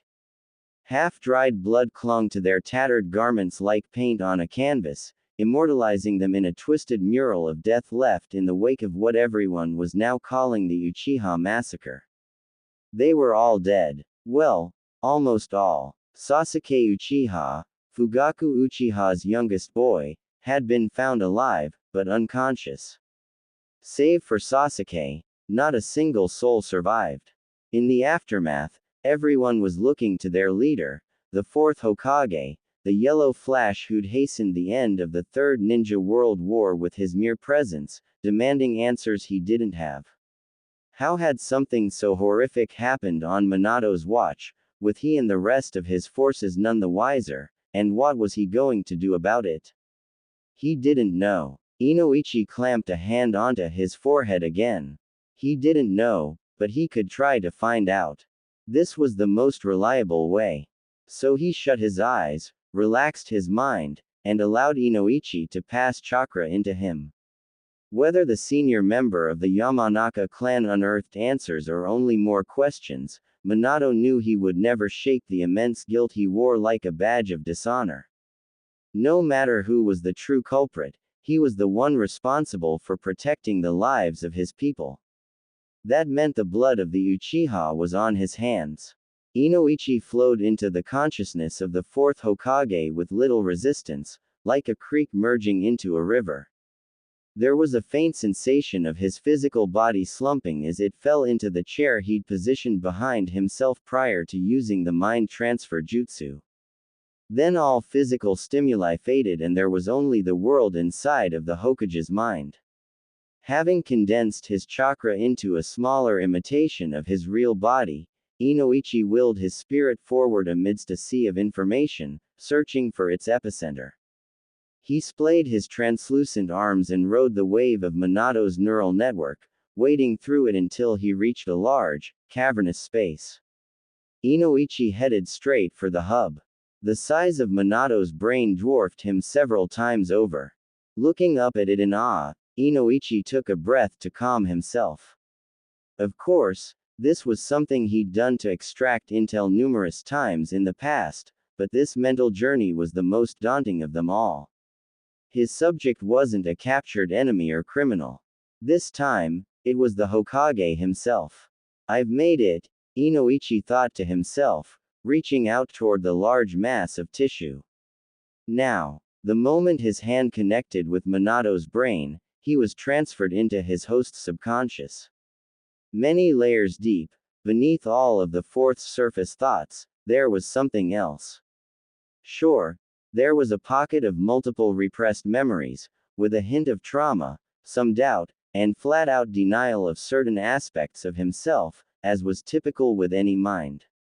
But that wasn't all. What's this? Recessed behind the bundles of nerves and tissue, where there should have been more of the same, was a cavity of some kind. Inoichi suspected the spot had been tampered with, confirming this with ease by calling upon a stream of chakra. He passed it through the gap in an attempt to read the memories there. While there were bits of memory, the majority of it was too fragmented to make much sense of at first. Reassembling the sequence was a quick process. He'd done things like this before, after all, so he knew the most efficient method. Still, he needed to leave before he ran out of chakra. That meant he had no choice but to stop when the reconstruction was still incomplete, leaving him with many more questions than answers. Maybe in the real world, Lord Hokage could help elucidate some of it for him. Given time and a nudge in the right direction, the scattered bits of memory might repair the connections on their own. Inoichi had seen it before with victims of PTSD in the war. He committed as much of the fourth's information to memory as he could, then used a hand sign to expel himself. Kushina yelped beside Minato as he clasped his hands together to form a sign. He didn't blame her for the strong reaction. After a couple of minutes of not moving an inch, he'd sprung to life with no warning. Who wouldn't get startled in her position? This was Minato's first time being possessed by a Yamanaka, and the surreal experience of having someone else in command of his body left him unsettled. On the bright side, at least it was over. Release, said the voice that should have been his. Minato's body went slack at the same time that Inoichi's spasmed to life. The two men took a moment to adjust to having control of themselves again. Everything appeared blurry for a moment, the chairs where Minato and his wife sat, the table against the far wall, and even the light fixtures that cast a lukewarm glow over the center of the room. He watched it all swim into focus, concentrating on the comforting feeling of Kushina's hand on his back until the lightheadedness passed. Once it did, he got right to the point. What did you find? Minato locked eyes with Inoichi. I found a second layer of memories beneath the first set. The two were partially merged at some points, as if the original was being overridden. I did my best to parse out the fresh memories from the old, and I was able to recover almost everything. From what I could tell, you left the village yesterday evening.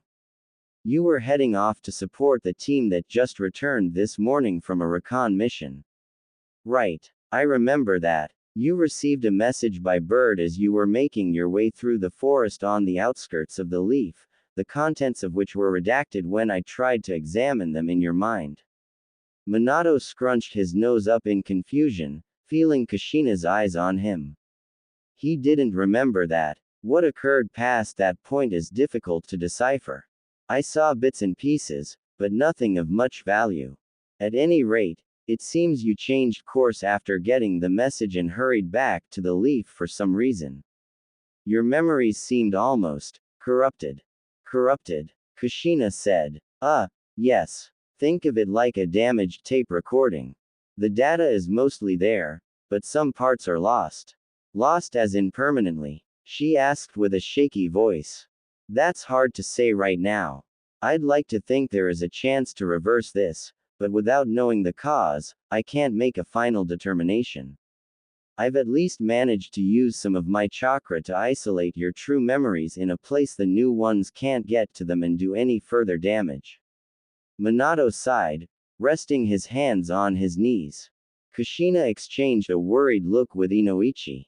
She clenched her fists and stepped in front of her husband, still shaking with emotion. He stared up at her in silence. Without ceremony, she crouched and threw her arms around him. We're going to figure this out, she said through choked sobs, so don't give up, Yano. Thank you, Kushina. Minato returned her hug, then stood and faced Inoichi with a steely-eyed gaze. Thank you, too, Inoichi. Were you able to see anything else? Tell me everything. I've got to learn whatever I can so that I can protect the village. Inoichi swallowed hard. He didn't know much more than when he took the mental plunge, but he knew what little he had gleaned would only make Minato feel worse. The Yamanaka loathed that he had the unfortunate job of being the bearer of unpleasant news. Well, Inoichi huffed, here goes. Kushina swung wildly in a random direction as she entered her home, sending a framed portrait unfortunate enough to be hanging near the front door flying across the room. It clattered against the wall, smashing into 3 pieces. Minato hurried in behind her, fidgeting with nervous energy as he secured the latch on the door. First came news of her friend's death along with the rest of her clan, and now this. It was a wonder Kushina had made it this far before blowing a fuse. Kushina, he begged. Please, calm down. I knew that good-for-nothing Danzo was up to something. I just knew it, ya know. She growled, stomping over to the curtains and forcing them shut. Kushina muttered to herself, continuing to angry clean as she spouted word after venomous word about the apparent shady goings-on in the village. Minato shook his head. This was going to be a long day. Inoichi's news, while incomplete, pointed to Danzo having something to do with whatever led to the memory loss. If current reports from the 3rd and Danzo's Anbu route operatives were to be trusted, then on the same night Minato was having difficulty recounting, a lone man laid waste to the entirety of the Uchiha compound.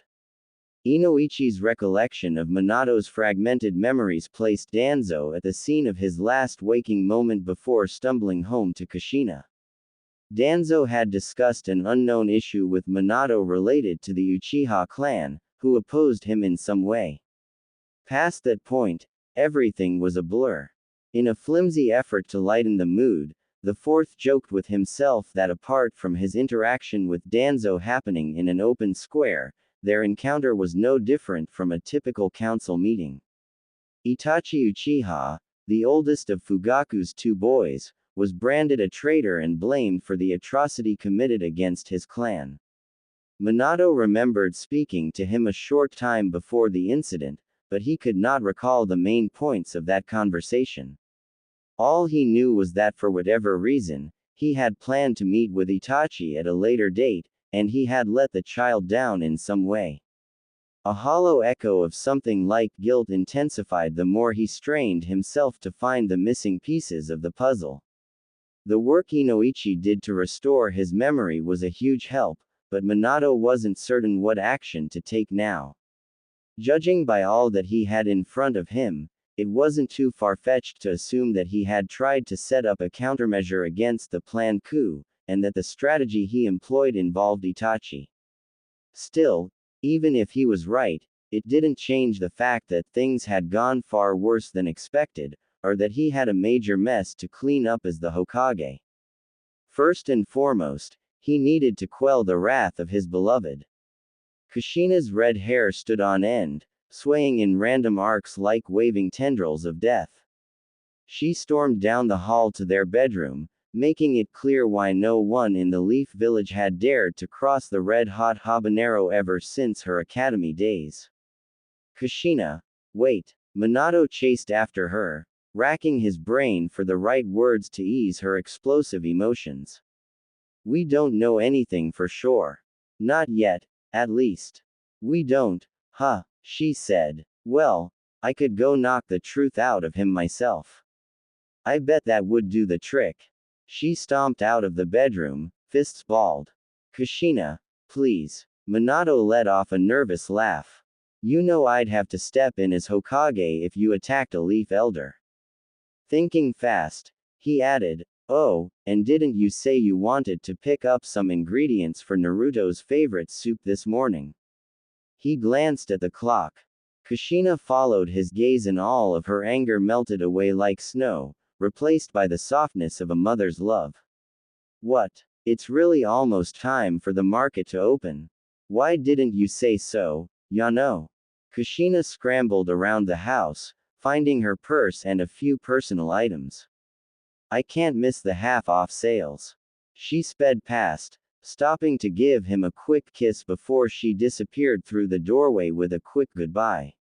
Her facial expression held a multitude of suppressed emotions. Others may not have noticed, but none of it got past her husband. A deep sense of purpose, worry, and of course, grief.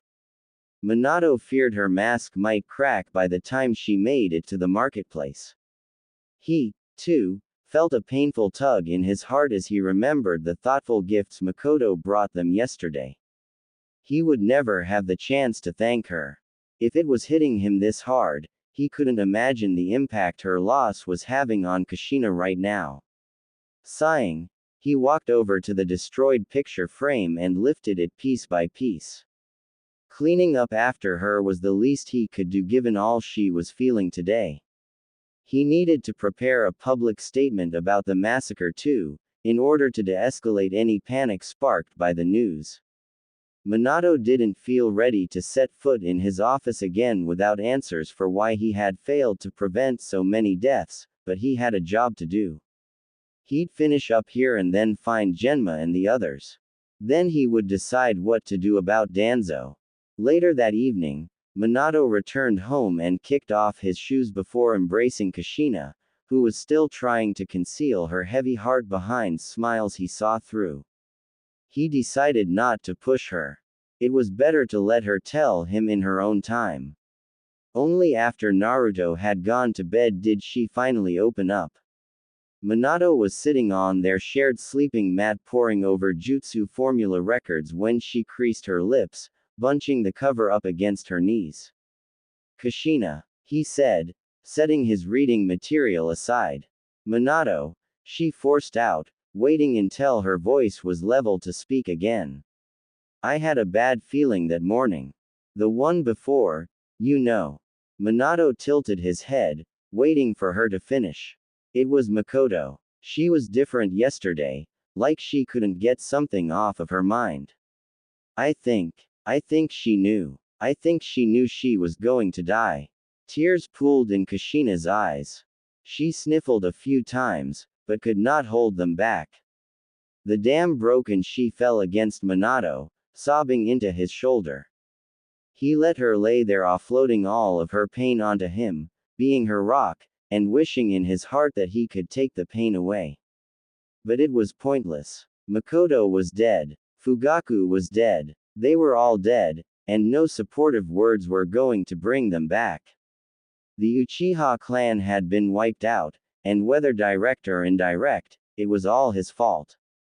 Danzo left his Anbu detail standing in front of snake symbol engraved double doors and entered the passage beyond them alone. Poor lighting showed him the way down a narrow path to an inner chamber.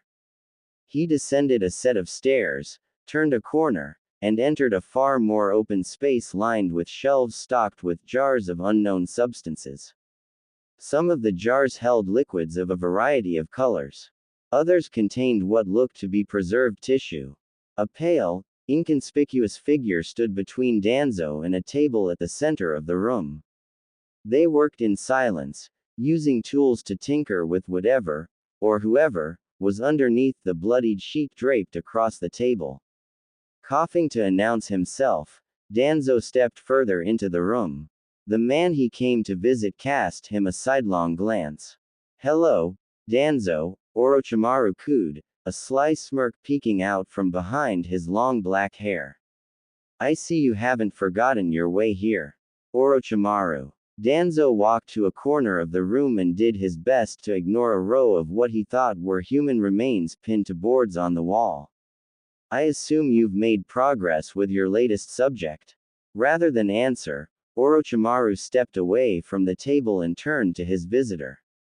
I think we both know why you're here, don't we? Shall we get on with your request? The smooth texture of his voice was in stark contrast to the vile smell and gloomy appearance of the laboratory. If Danzo didn't know the man any better, he might have fallen for the thin veneer of sincerity.